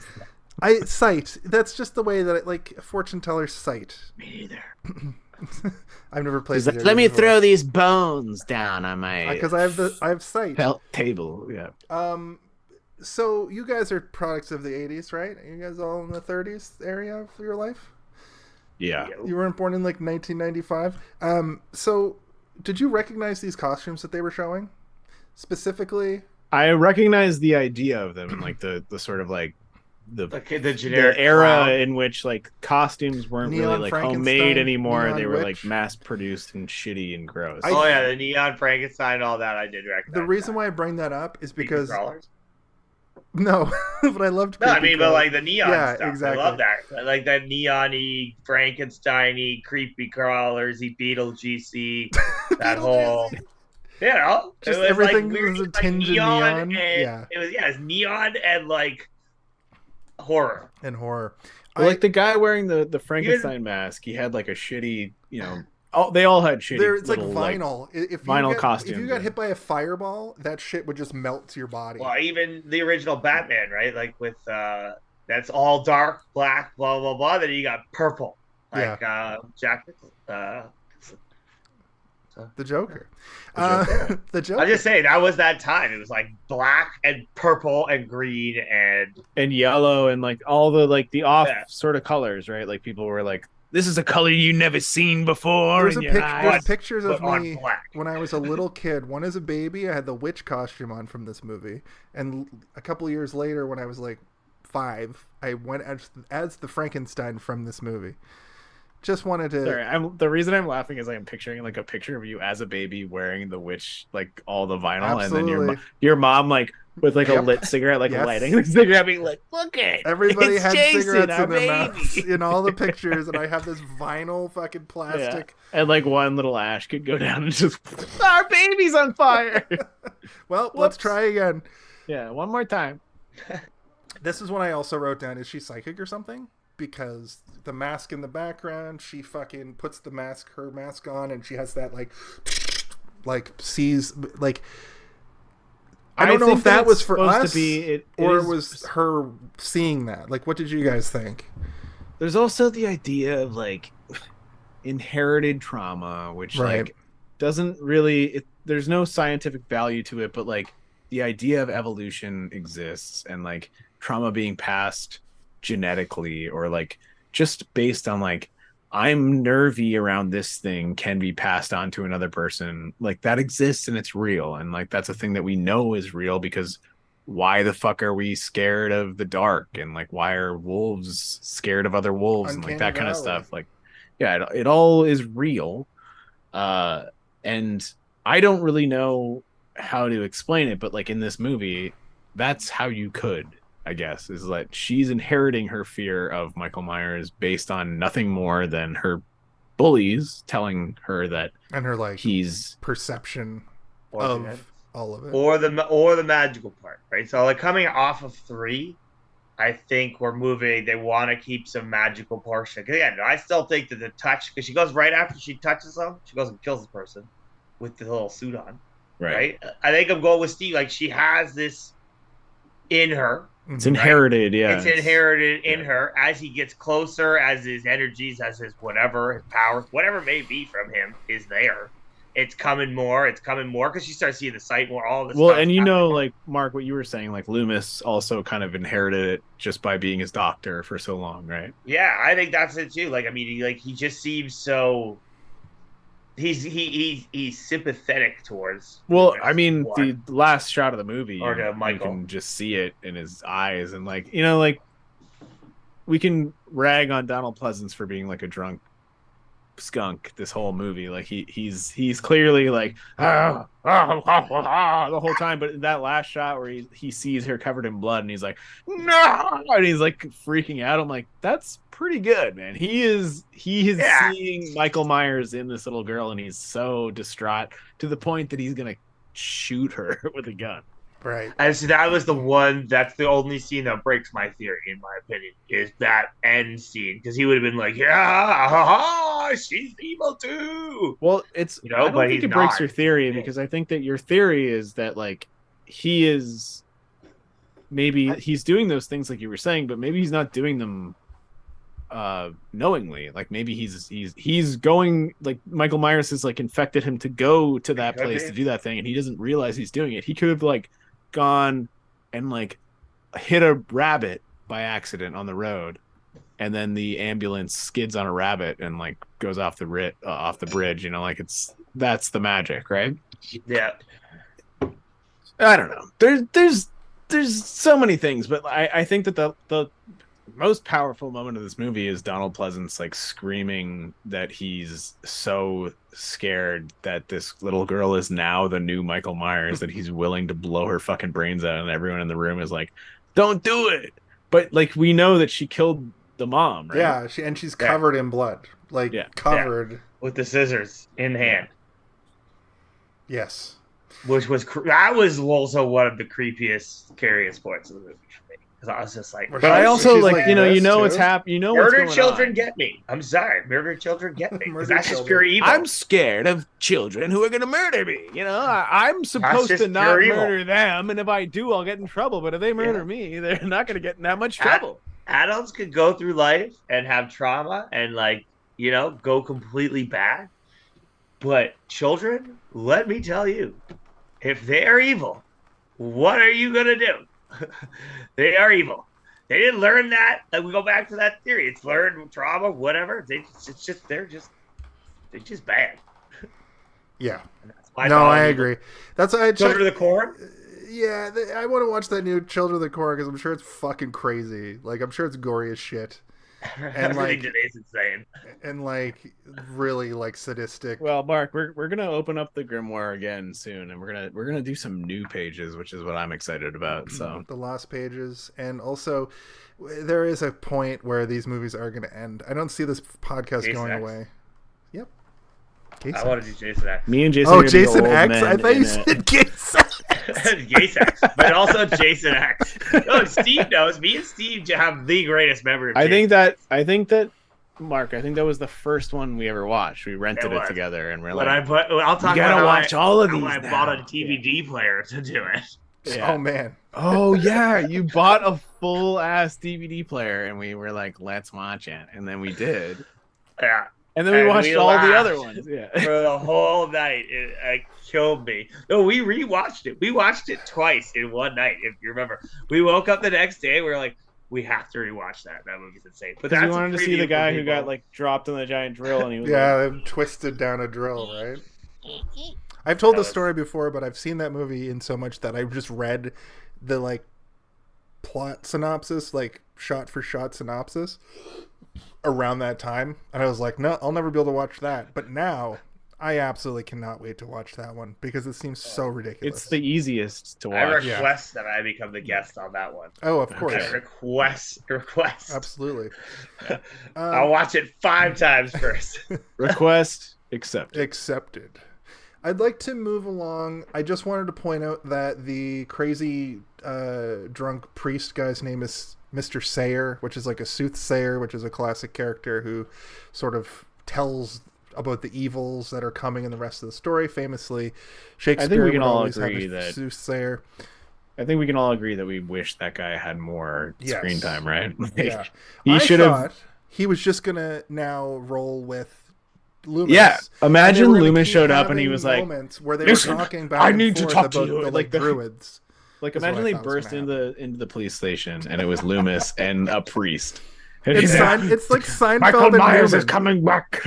It's like His speech, right? Sorry, it's like Kramer and Newman busting into a room is what that would feel like.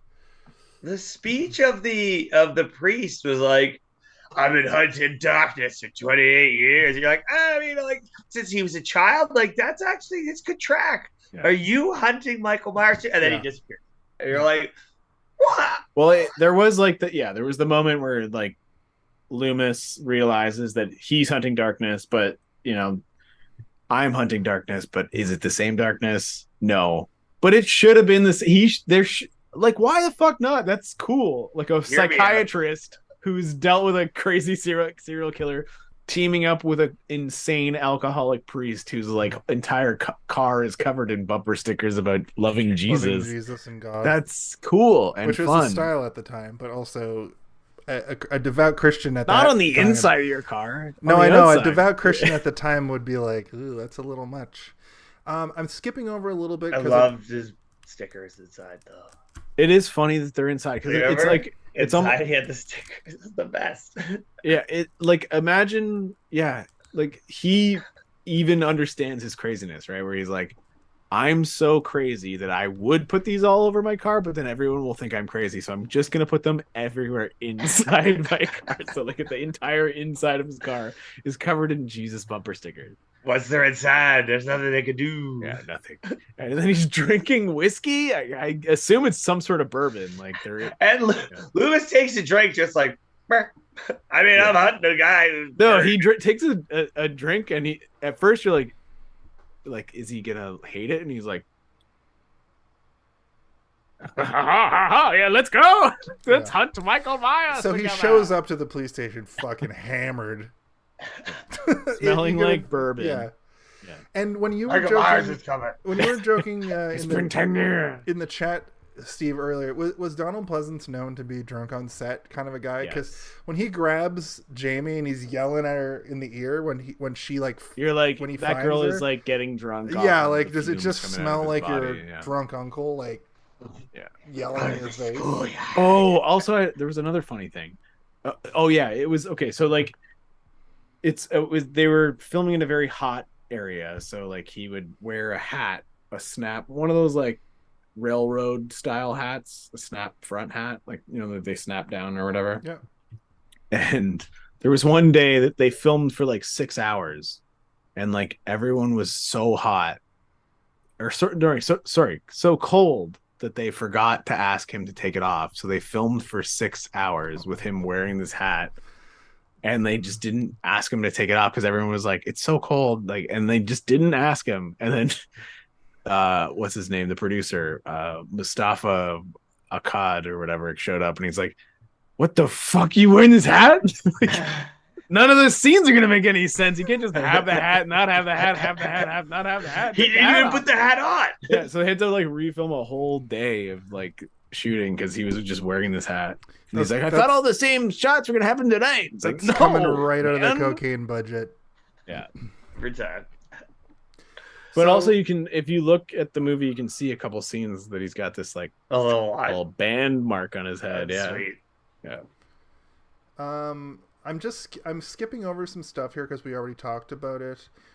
But we do have a part where Loomis shows up to the Slough house and the dog is dead when they start looking for Jason. Well, that's a Jason Or, Voorhees. fuck, I just did it. Fucking Michael. You even Myers. said Voorhees. What is He went why full- can't he Michael went deep that Myers? time. Michael Myers. That's a Michael Myers thing, is that he eats dogs.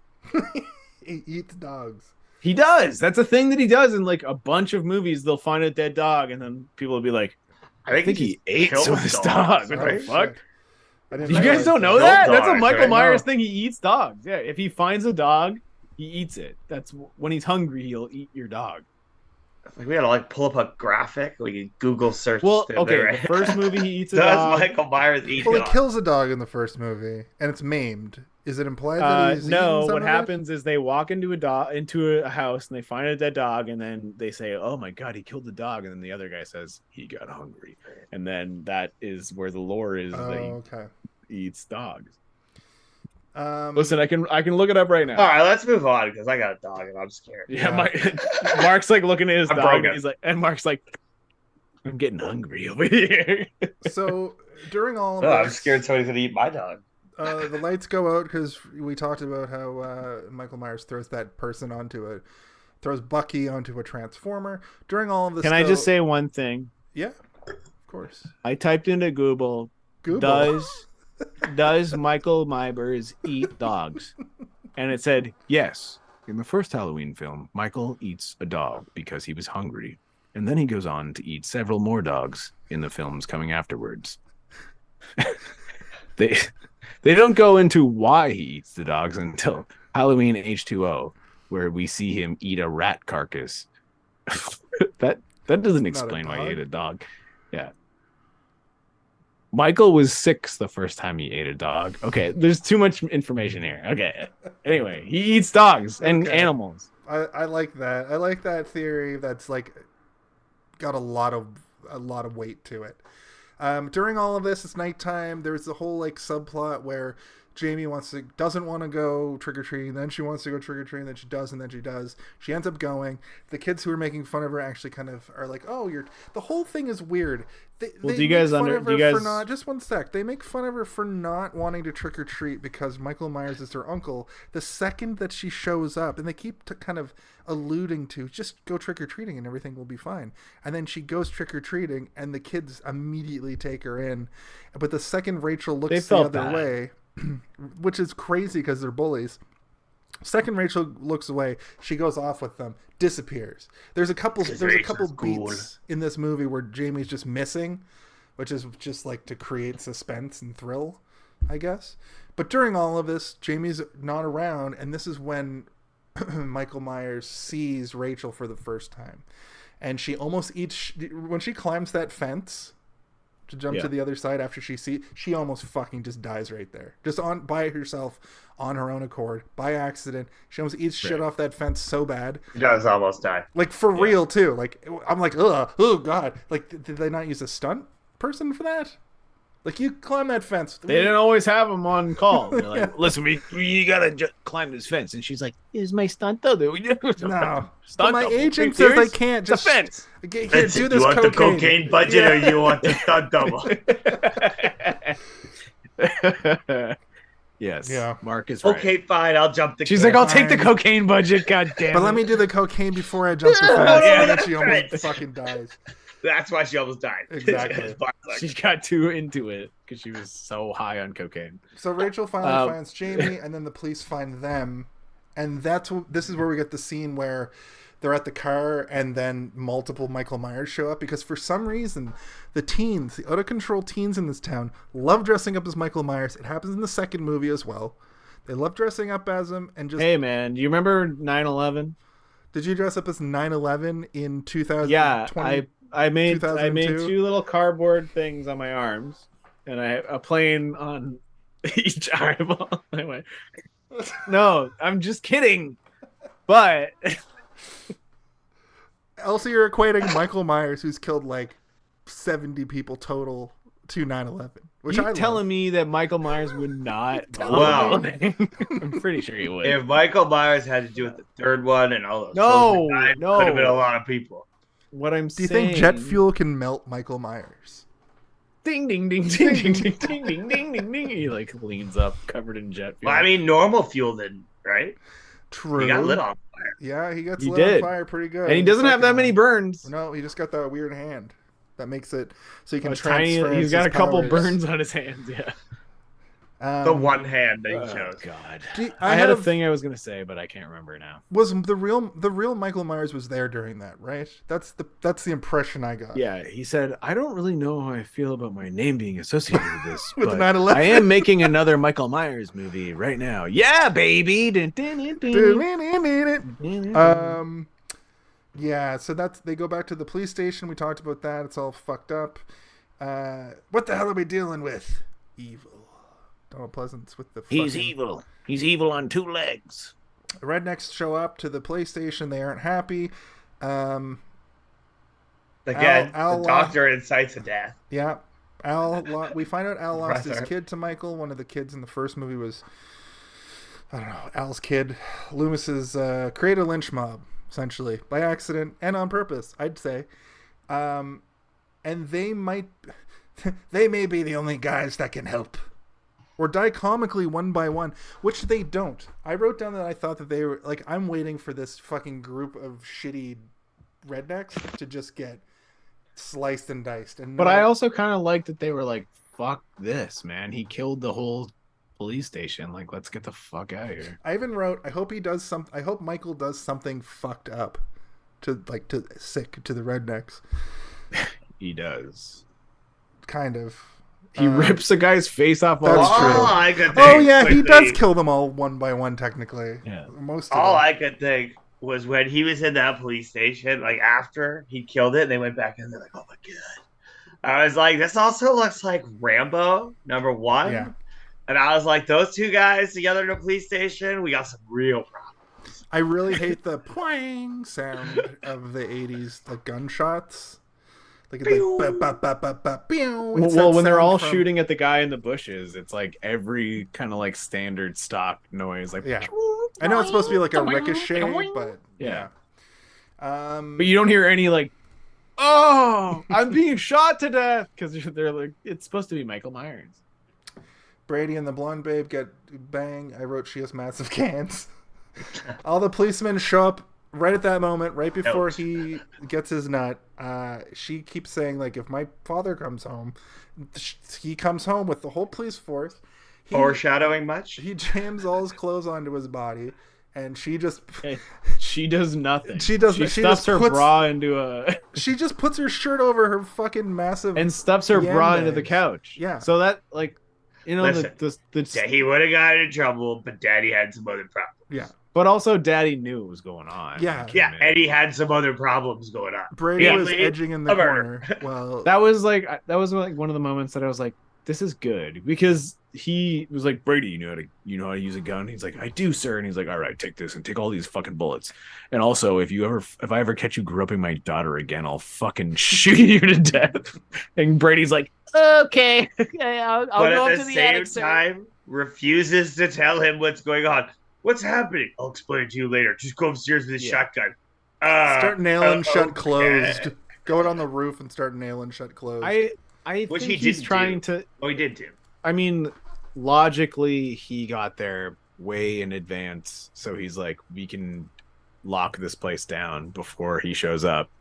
But illogically, Michael Myers is as fast as a cheetah and can run across town very fast. So, like, to me, it's like he's just trying not to scare them. I guess he's trying to not scare everybody in the house. I also wrote down they arm the teenager because of course they do. Because he's a like, boy. take this gun. You Yeah, gotta he's help 89 small defend the now. house. It's like, I'm 16, man. Nowadays, I would not pick. Do you know how to use a gun based Some on like, do you have a broccoli-haired wiener? bitch. I'd be like, how smart do I know that you are? You are. Some, If I had a room full of I would not kids. be so. I'd be if I had like, a room full of you live in the teenagers. city or the country? Country? Okay, Maybe the shotgun country, for you. yeah. Where you live? How close to the middle of the city? Oh, downtown? You don't get to touch anything. No. Okay, but okay, how about this, Mark? If I had you and Jason in a room and I had one gun, Whoa. I would look at the two of you and I would think about my own abilities, and I would probably want to keep the gun. Okay, Dwight Schrute. And then But I would give it to Mark. I would give it to Mark 100%. I would give it to Mark Why? Mainly because I was in the army. Oh, that'll do because it. he knows how to shoot a gun. I dropped out of Because the. I spent 4 years shooting it. I dropped out of the Air Cadets. I've never shot I mean, a gun we're before. giving him the gun. I've I- only shot rifles, machine guns, rocket launchers, 25 Mike machine guns out of turrets, yeah, mortars. give him the gun. Give Mark grenades. the gun. That's why I said I already would give it to him. I'll try to fist fight. We've had this conversation before. They're like, zombie apocalypse, go to Mark's house. Go to Mark's house. I'll try to fist fight Michael Myers and do fake wrestling moves to him, and then he'll pick me up by my face and crush my head with one hand. But one then Michael Myers between your eyes. I'm telling you guys right now, I'm running. If Michael Myers, he doesn't die. You shoot him and nothing's happening. Well, this is one thing that I've always kind of thought about is like Jason and Michael Myers is like, imagine those characters, but like a zombie apocalypse started happening like during one of those like those movies, and it's like, would they be just another zombie, or would they be like the king of the zombies, or would they be like there would be some other zombies? Would they get like... confused when the zombies didn't try to kill them, and they're like, "Am I dead?" And then would they like keep killing moment? other zombies like constantly, or would they, and would they side with the humans maybe, being like, I think I'm more or of get a depressed human than I because am a now zombie? they think they're dead. That's It's an great. interesting story. Yeah. Have a whole sure. moment on existential moments for killers. And then Freddy and Chucky are on the sidelines being like, now this is an interesting this is story. great. Yeah, Freddy would also be on commentary, I think. Freddy and Chucky are the commentators. I said that already. Yeah, of course, yes. Yeah. Just sitting on top of like a building, looking down on all the carnage. I'm gonna move. Well, they don't want to eat my flesh. It's made of plastic. made of but how plastic. about you? Well, mine's made of dream flesh. it's blood underneath. Yeah. I'm going to move us through the plot a little bit because we're kind of... this is the whole scene in the house. Basically what happens here is Michael Myers comes in while they don't know, and he just starts systematically taking people out. We talked about how he squeezes the old man cop into an accordion and jams him in the corner, I think, and then stabs the promiscuous girl with a shotgun and pins her to the wall. Promiscuous girl, And she's got big boobies. Then they kind of work up the stairs, and Braden gets killed by choke and lift and 80-yard over cracking sounds. Jamie and Rachel run up to the roof, and they're just throwing luggage down the stairs, like a couple pieces of luggage. Some of them are just empty cardboard boxes. Exactly. I was like, what the fuck? Anyway, they get up to the roof. Actually, Danny made a funny joke, which is like, Michael Myers is and has always had OCD, and he really needs to organize this all before he can go through it. Stack them but all when up like the perfectly. boxes came down, it was like, and he really is in need of recycling, so he's gonna like collapse those boxes, fold them properly. It's like put that them in thing the with recycling box. vampires, where if you take a bunch of rice and throw it down in the ground, they have to count it. Yeah. That's a joke from What We Do in the Shadows. Because they have autism. So anyway, they... or do they? So anyway, I really like... Or do they in the shadows? Or do they in the shadows? I liked this sequence on the roof because it was the most like tense, foreboding moment. Because you're always going to like... Every movie has a thing where somebody climbs halfway up a roof and then slips, but she has a little girl on her back. Rachel does. And they do that, and they make it up, and they fall to the other side. And as they're falling to the other side, Michael comes over the fucking roof, and he doesn't adhere to the laws of physics, because he's just like trudging, and he gets to the top, and then Jamie kind of falls next to the chimney, and then Rachel falls next to the chimney next to Jamie, and Michael's just stabbing wildly. And at this moment, he kind of slips. Rachel falls So Rachel ties up Jamie with the fucking cable. It's like, I'm gonna lower you down, which is so fucking dumb. There's someone on the other side of the house, or like down the street, being like, "What the fuck? Yeah, watching What the fuck?" Even though the power is out, they still have a generator. We're watching Skinamax. They're watching like just that sex scene from earlier on Skinamax. Yeah, we're sure her boobs are about to come out, and we don't see it, but he's like, Aw. "Oh, what the fuck?" But One thing right here. Can you hear me? Yeah, you can hear me. she goes over the edge. She's hanging there, Jamie. Rachel's hanging off the lattice or the drain, and he's still stabbing wildly. And finally, she just falls and hits. You hear thud, roll sound, and then Jamie gets onto like an ivy and climbs down. And she's like, "No, you're not dead. You're not dead." And right behind them, What she says is "come back alive." Come which is, back like, alive. So scary, kind of Yeah, like as a weird. child thought, yeah, because she thinks she's dead. yeah. That's scary. But then Michael has done a fucking superhero landing apparently in the background. Yeah, he went still fireman were, like- style. yeah. Dun, dun, dun. Whoa, it's a superhero landing. I'm Deadpool. I just wanted to skip through all that because we've talked about it. We've talked about That's what elements Michael of it. Myers' name would be if he was in the Avengers. His name would be Deadpool. Dead. Dead cool. Or I guess maybe that would be Jason Voorhees because he did die drowning. In a pool. A large pool. A giant pool. That's what a lake is. It's a giant Camp pool. Crystal Pool. Mark, what did you want to say? Sorry. Oh, I was just because. I forgot now. No, I don't that's know fine. why. Yeah. I had something to say, but I can't remember. It was about. Oh, yeah. So I don't know if you guys noticed, but like that movie was completely loaded with Easter eggs. And I was trying to think when I was looking back, but I couldn't remember because there were so many references to the other movies throughout, right? And what set up the movies to come. I didn't notice because I never thought about it, well, paying attention to the TVs, if that like pumpkin was on any of the TVs to sort of tie in. You guys didn't notice any of that, did you? I'm just asking a question. Pumpkin on TV. You remember at the end of 3, that's the Oh, signal, the right? like diddle-in, dun, dun, diddle-in, dun, dun. Yeah. So I didn't know because it is Halloween. I wouldn't have because there were so many references to the other movies. I was like, What was if the you guys- song? Hold on. Can we remember the song? The three From of us 3? together. Yeah. It was Yeah. something like what you were singing, like was like- Welcome to something Like- bar. Yeah, Silver Shamrock.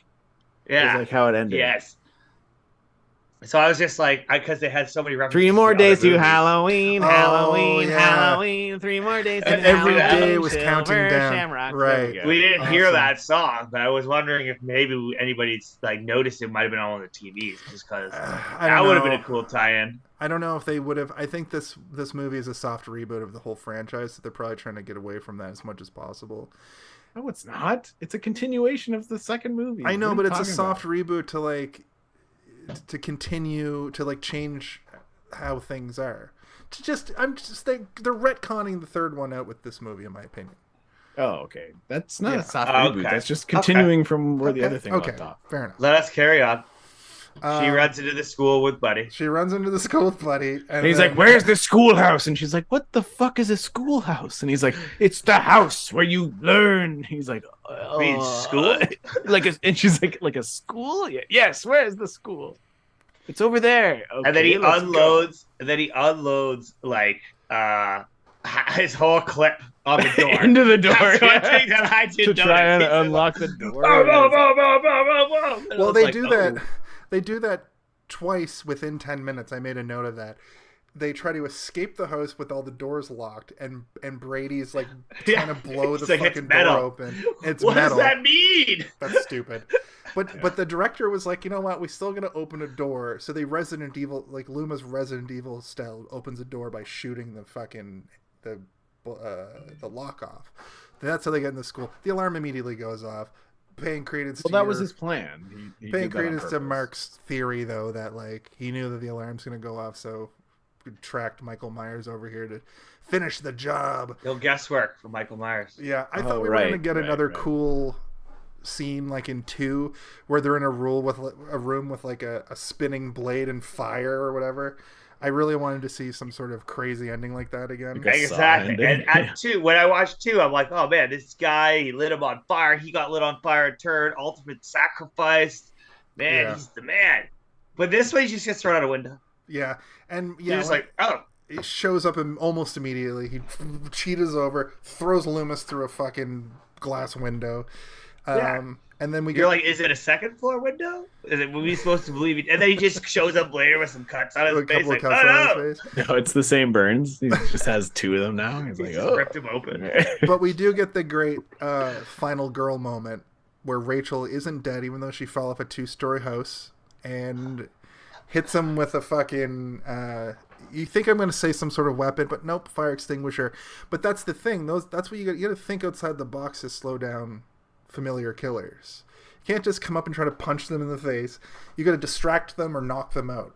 Like they knock out Jason in 4, by throwing a TV at his head, and it electrocutes him. And in this one, they fire extinguisher. How do you stop the other ones, Jason? Oh. What? Chucky? Yeah, how do you stop Chucky? Well, He's coming at you. You kick him. A flamethrower. You He's kick, melting. He's made of like, plastic, a flamethrower. yeah. His You strength bring him up level. and you put him into another melty. His strength level is all over the place in those movies. And Freddy Krueger, you just gotta rail cocaine. You're just like, until you I die. don't believe. Yeah. He will never sleep. Yeah, you gotta rail fucking coffee grounds like they do in the second He's or third like, movie. no, he's like, you can't ever stop me. You're like, yeah, I just bought a kilo of cocaine. Yeah, I'm never sleeping And Freddy's again. like, oh. he's like, I am actually Tony Montana. Say hello to my little friend. It's cocaine. You would be hallucinating weird Freddy shit forever. He's like, one of these days, I'm gonna come right for you, and he's gonna stick his blade up your nose while you're awake, and be like, ah! And all your cocaine dealing friends are gonna be like, what the fuck is wrong with you, Mark? Your nose starts bleeding. Hold on, quickly. know, We it was missed one of my Freddy. favorite lines. Back when you remember on the roof, one of my favorite lines is she's like, you gotta slide down to the chimney to the little girl, and she's like, I can't. She's like, well, you better try. And then she pushes her down. Yeah, and it just pushes her down the hill. I was like, and then rolls down herself very heavily. I was like, that was an excellent scene of like, suck it up, princess. Like, we're Figure it getting out, this bud. done. We need That to chick, figure this out. what was the main girl's name? Not the young one. What's the other one's name? I forgot. Rachel. Rachel. Yeah, it goes to show, like, through the whole thing, I was wildly impressed. Like, she just kept, like, getting up, taking licks, falling down hills, falling off houses. Like, And then Kidding. running over Michael Myers with a Yeah. whole truck that wasn't even hers. Well, this at this point too, Jamie's like incapacitated. They get away from Michael. They run outside. They think Michael's just inside, just in there, and then they drive He's away. in the school, and they're like, "Where?" And she's like, "In the school." and they're like, nope, not gonna do it. Meanwhile, he's clearly Cheetah running to get underneath the truck, which we find out in a few minutes. But No, he's already there. He already cheated ran. They drive out of town, and the cavalry comes. The state police are coming this way. And what's great is, like, their state police are going to get there to find nothing. Because Michael Myers appears out from under the truck, throws all the rednecks off the back, punches... Quietly, mind you. Nobody heard like him. a ninja, quietly grabs through the driver's side window and rips the guy's face, pushes him out. Rachel gets in the driver's seat, and she's trying her best to, like, swerve back and forth to knock... my sweater. She gets the sweater thing that we talked about earlier happened to her. Michael Myers is on the top. He's hanging on for dear life. But I'm like, you could be swerving more. But then she's like, I'm taking this fucking truck off-road. And she finally jams on the brakes. He goes flying. He's laying there. They think it's over. They go back. But it's not. Stay in the car, Jamie. Jamie goes over and picks his hand up and drops it. Then we see Michael Myers' And she's hand. like, ding, ding, ding, ding, Yeah. ding, ding, ding. We say Michael Myers' hand form a fist around the knife he was still holding up to that point. He's grabbing through the car, ripping faces, but he's got a knife in his hand, is what I took away from that. Yeah. And then the fucking... Some of his most ineffectual moments is when he has the knife. Yes. He's fantastic with bare hands. Knife? I'm going to give him a subpar knife. He was skills even in better this with whole a movie. shotgun, and he didn't even shoot the shotgun. He It's just true. very subpar nice kills in this one. For a slasher, You didn't Not even my slash slash. anybody. Slashing is so passe, as I'm all about stabbing Tiffany people said. with guns. Yeah. I mean, that's what I. they just leaned into his bodily strength in this one. They're like, he is going to be Arnold. That's Yeah. what's The going to happen. strongest man In a ever. few years in the United States, they're going to realize that ammunition is too expensive. They're going to start stabbing each other with guns. they bring back the bayonet. Hey, I did learn bayonet fighting. It's quite intense. I believe remember, it. Mark, you showing me your bayonet like learning thing, and I was like, "What do you mean you learned bayonet?" And you showed it to me, and I was like, "Holy fuck, that's so fucked up." It is fucked up. Yeah, Yeah. you know the basically drag history people's lesson. guts out of their bodies. You know I the know- last history. You know the last bayonet charge in history was? It was in the Iraq War. Oh, really? A British unit ran out of ammo, so they strapped on bayonets and said, "Fuck it, Let's boys, get it, let's bud." go." And then the enemy was like, "Nope." The Iraqis were like, "Nope, not even.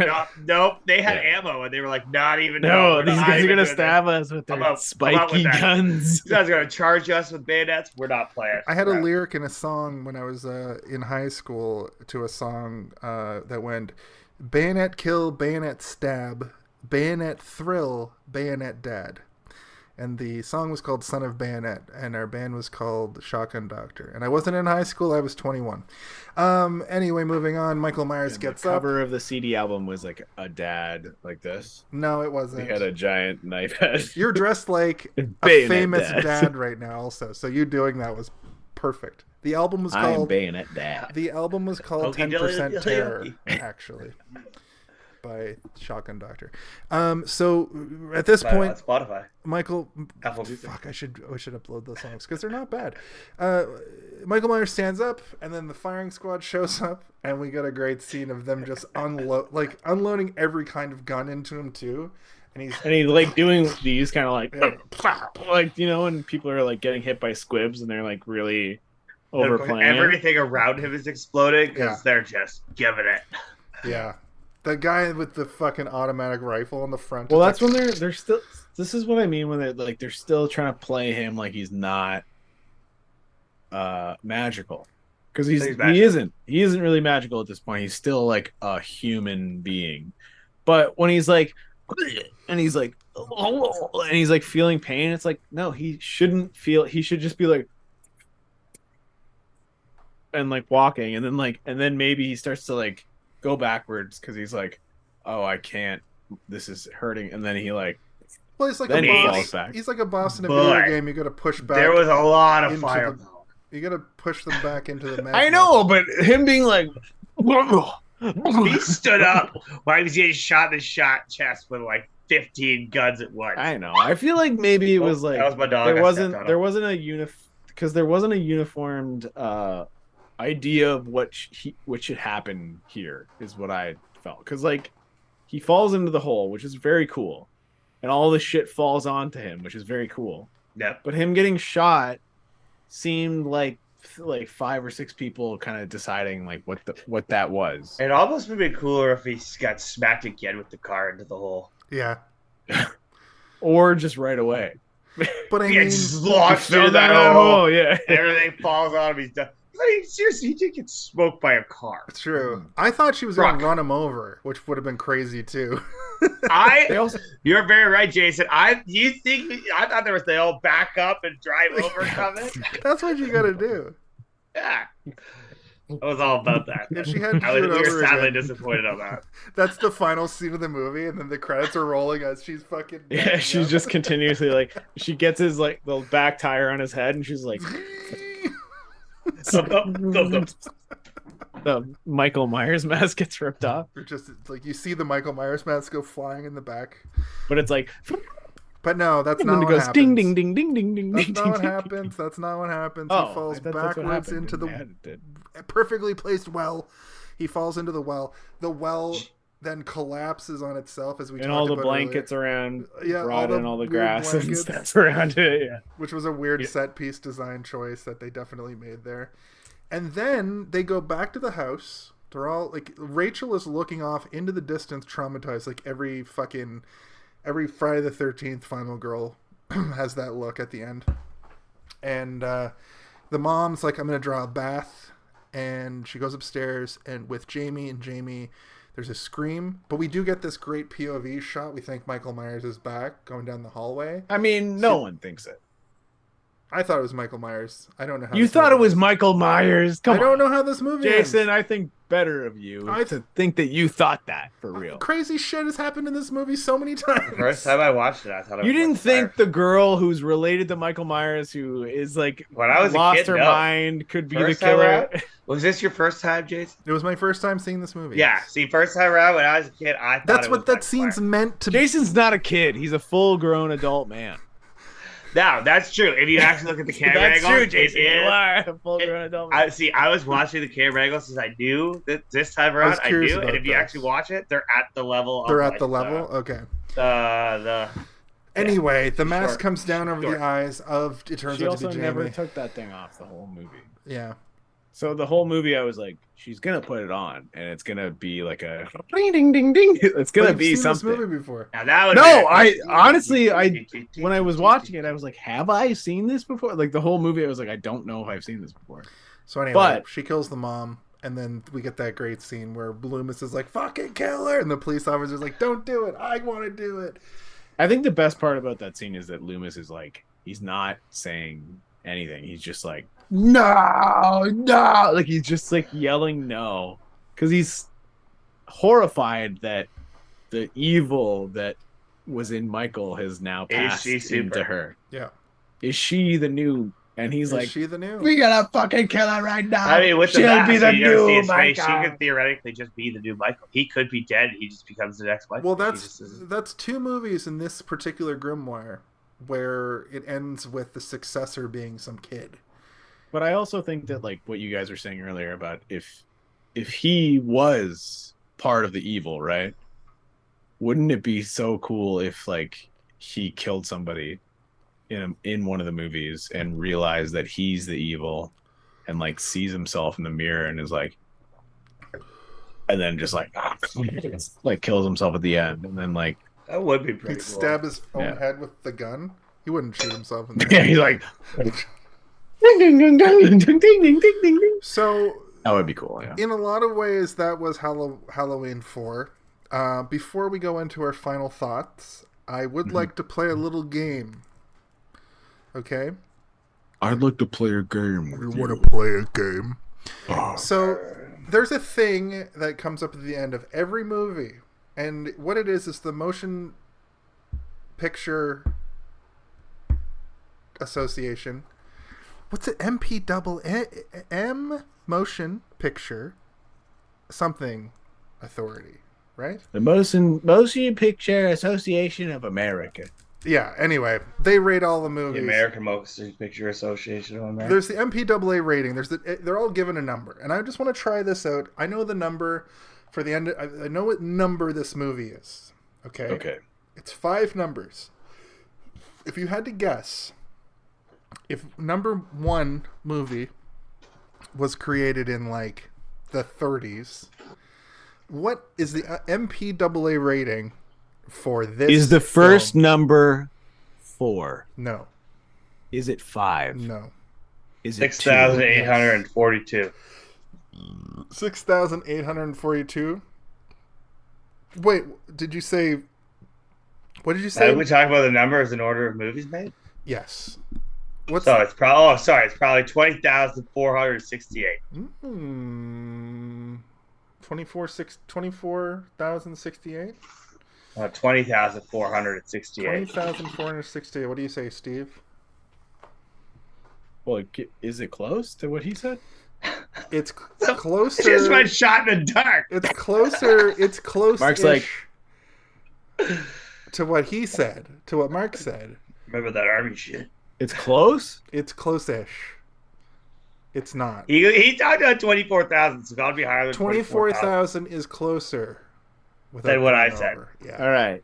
24,000.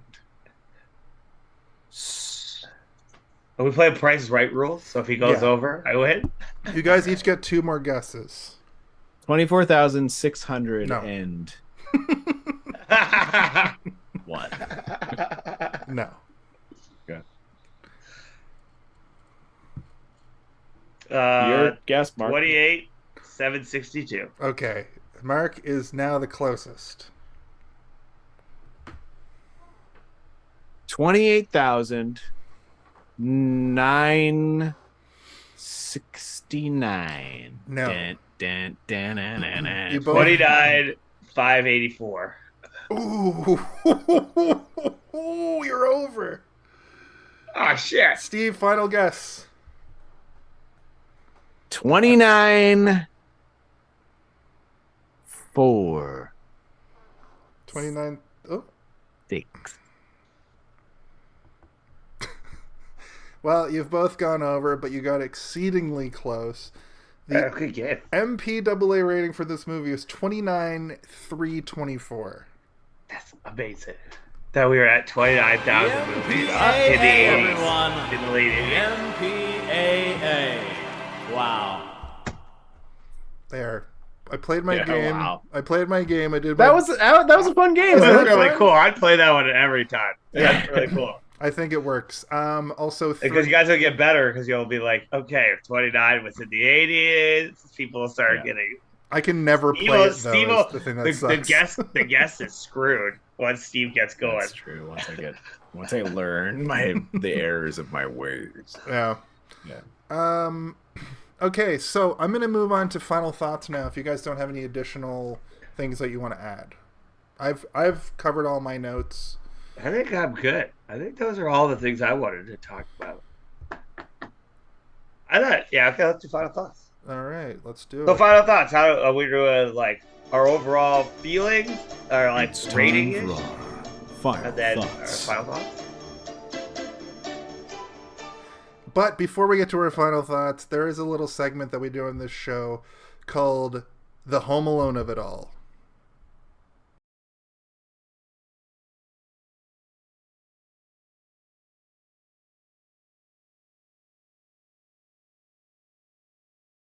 And also, I can just mute. There's a beta feature. You can just mute the sound if we do get copyright infringed. So I'm going to leave that in. The Home Alone of It All, Mark, if you recall, is in Home Alone when he slaps down the blueprint. He starts making the fucking the torture traps. Home Alone of it all. Yeah. So I think Gotcha. I Yeah, theorized that every movie has this, and usually it's just the third act, but the horror movies are a little bit more nuanced. In this, I think when Michael Myers puts the mask on would be the Home Alone of it all, or when the power goes out, when he throws the guy onto the fucking thing and starts killing people systematically. Your thoughts, friends? The Home Alone of it all in this movie is exactly when Loomis talks to the other doctor and goes, "Why the hell didn't you call me? What do you mean?" And he's like, "You're an old washed up piece of shit, Loomis." And he's like, "I don't think I am. And if you ever say that I am one more time, I'm gonna call all the doctors in the whole world." And then their phone rings, and then the other doctor picks up the phone and he's like, "Oh, I see. Okay." And he puts the phone down, and Loomis is like, "What is it?" And he's like, "Well," and that's when the movie starts. Okay. Do you want to add anything to that, Mark? Well, I think if anybody watching knows that my Home Alone of it all is actually what Steve said. Is also the Loomis part, but not as extreme as what he's saying. It's the like Loomis is, he's been doing this thing 10 years, right? People don't like him. They want him to die. They want him gone. He's sort of like, all right, you guys want to see what happens? We'll see what happens. And then Michael Myers gets out, goes on a rampage. He's sort of there through it all, kind of maybe even regrets it. Like, oh, shit, son, I maybe shouldn't have done this because I'm a bitter old man. But, uh-oh. And then at the end, and through our whole conversation, I finally capped off my whole thought. At the end, when he's in that moment with the gun and they're putting him down, and like, oh, no! He's like, oh, shit, I should not have done this. I just created another serial killer. Okay. Home Alone of it all. And I played the sting for our final thought prematurely, but we are now into our final thoughts. So why don't you continue with, hey, I like to keep it a buck on this show and have the guest go first. Why don't you continue and let us know your final thoughts? And if you want to give like a rating, a serious rating, or a fake rating, I have fake serious. My serious rating actually is about us. Like, okay, so it's funny. Okay, first of all, before I give my rating, I watched it on Amazon on the TV. IMDb gave it a 5.8, like a 5.6 or a 5.8. Yeah. 0.8, yeah. But the like Amazon rating of people who like click the stars, 4.5 stars. Out of 5? So, out of 5. Holy shit. Very odd. So like, but you gotta think like horror movie people must have liked this. That being said, I do like horror movies. I'm gonna give it a solid 6.8. Because I think it was good. I don't think it was the greatest. I think it's still lower than 3. I did like 3 a little bit better. But like, I thought there was enough Easter eggs that like pointed back to the rest of the franchise. I think it sets up for the ones that are coming along next. I thought it was, it was okay. First of all, I even said to both my girlfriend and my friend, I was like, "Man, I love the fact that it's a 1 hour and 28-minute movie. Like, let's go, 88 minutes, buddy. Yeah, let's do it. This is amazing." So I thought, like, for what it was, for the budget, for everything, it kind of hit exactly where it was supposed to be. It's not going to win Oscars. It's going to do anything. I don't think I wasted my 88 minutes. I think I had a good time. I don't think I was blown away, but I also think I wasn't bored. So I give her about a 6.8. Awesome. All right, Steve. Oh, actually, I gotta give you one thing here because it's important. Mark, everybody, thank you for being on the show. I don't have a long one this time. I think that one of the disappointing parts of this movie is that it doesn't really expand the lore of Michael Myers, but it does expand it in a way that people thought it was dead, and then it returned it. It returned us to Michael Myers. Thus the name Return of Michael Myers. He's back. I think the biggest issue people had with the third movie was that they thought they were going to get some Michael Myers fucking around with an Irish businessman, and they didn't. They watched the trailer and they're like, okay, so how does Michael Myers play into this? And he's like, I found Stonehenge and I made a mask that turns you into bugs or whatever. And they didn't get their Michael Myers and they were upset. But this brings us back to Michael Myers, and it's good. It's good in every way. It's been 10 years since you've returned, Michael Myers. Loomis is back. Loomis is great. He's probably the best part of the movie. There's not a lot that I can say about it being great because it's not great, but it's good. It's fine. It's not as good as like Freddy 3 or Freddy 4, Jason 4, Chucky 4, because they all kind of reinvent themselves at this point. This movie does not really reinvent itself. It just kind of does the same thing. And that's where I feel a little bit let down. But I will wholeheartedly give this movie a thumb right in the fucking forehead. Straight to the back of the skull. Right through to the back of the skull because your head's been softened up like an egg. Because I do like it. It's not bad. Like I do like it. Because your skull's been softened. I love that fucking analogy from the beginning. All right. Good Halloween overall. I still think 2 is the better film and a better sequel. But that fast forward 10 years was a good reestablishment of the killer. I thought 80s Rachel was a good substitute for 70s Jamie Lee Curtis. What's her name? Laurie Strode. Laurie Strode. Yeah, that's who I mean. And this movie didn't hit you over the head with the fact that it's the 80s, besides maybe some of the visuals. I do recognize now that through talking about it that they do say I'd rather be watching MTV or whatever. So yeah. That's one of those references that's like, it's the 80s. Not a lot changed in those 10 years. Some great spooky cinematography. The score was creepy, and I always love the Halloween theme. I think the kills were more brutal than the other Grimoire entries. Not as elaborate, but fits with the more serious vibe of the franchise very well. I think as far as criticism goes, the ending is a little wonky with Jamie being the killer now, because it's one of those, like, who knows what's going to happen? It's not a definitive, like, setup for a sequel. It's just like, whoa, look at the... It reminds me of, like, the ends of the early Friday the 13th movies and the early Jason movies. Just like, wow, isn't this crazy that it's happening? And there's no Dr. Loomis world build, which I thought was supposed to happen in this with him talking more about druids. He doesn't have one of those, like, moments where he talks. They used the weird priest to do that instead of him. He always has, like, that. He's on a drive with somebody. He's spent all 3 movies. He's, like, driving with somebody, and he's like, "Don't you believe me?" And everyone's like, "Yes, we believe you." Like the first movie, people don't believe him, but then everybody always believes him after that. He's like, "Oh, thank God, everyone believes me." Yeah. Okay, so can I get a gun? And they're like, "No, like, you can't. I brought my own." Good thing I have 2. But what happened to what happened to Blue? Where'd he go? He was easily one of the best parts of this movie. It would have been so cool if it was the 2 of them being like, "I think I heard him this way." And they're just he's like takes a giant swig off the fucking bourbon. I gave this movie a 3.4 to 5, which I think is pretty solid, pretty much on par with the ratings after I went and looked at it. Yep. I do kind of agree with from a fan standpoint, I do see why they would give it a 4.5, because it is very much a return to form. It's a fucking...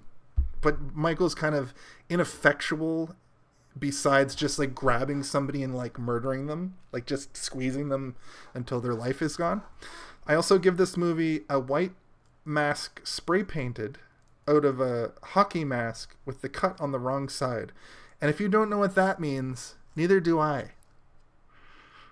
Oh, that's a deep cut, in the hockey mask, if you know what I mean. So before we get out of here, Mark, do you have anything to plug? Do you have any plugs? Buy wine, drink wine, love wine. Buy wine, drink wine. I sell wine. Well, Mark's Winery, Brampton. Mark's Winery, Brampton. Okay. Awesome. And Steve, do you want to? We're going to show your ad again before we get out of here. Do you want to talk a little bit about your?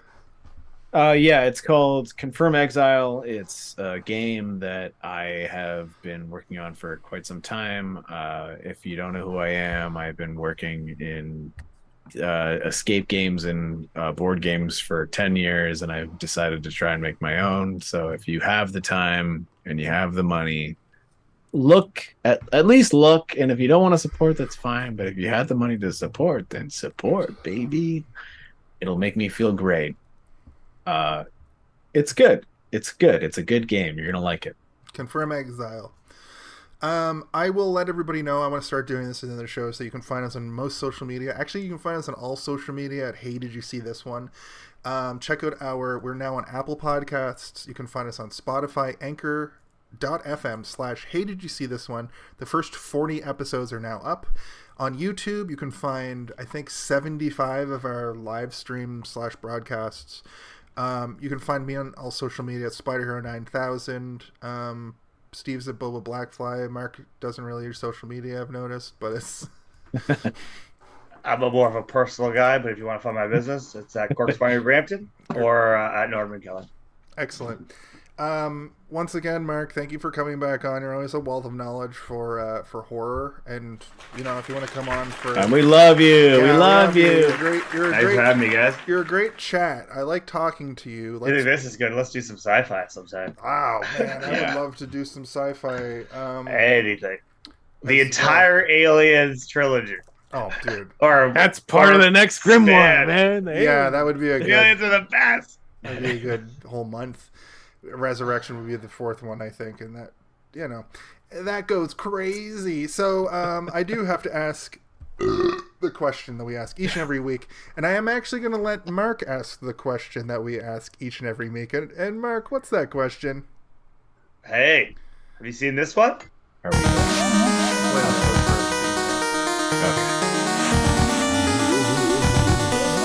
Oh, it's the Halloween one. So good. Our Halloween theme is so much better. I love it. I want it to be our regular decorating. Like, No, I know we can't because like I might need to get you to do some voice work for my business in the new year. Okay, I could be like, have you ever drank a wine before? That's literally the kind of shit I do. Like, have you ever drank a wine so silky, so smooth That it made you question what silk was. that your whole world broke? And then you looked and said, "Oh my God, it's half the price of the liquor store." Fuck And me. smoothness was questioned by all the governments in charge of your local city. Mark, thank you so much for coming back. I love you. You're one of my best friends in the whole dang world. Jason, you're Yeah. also one of my best friends in the whole dang world.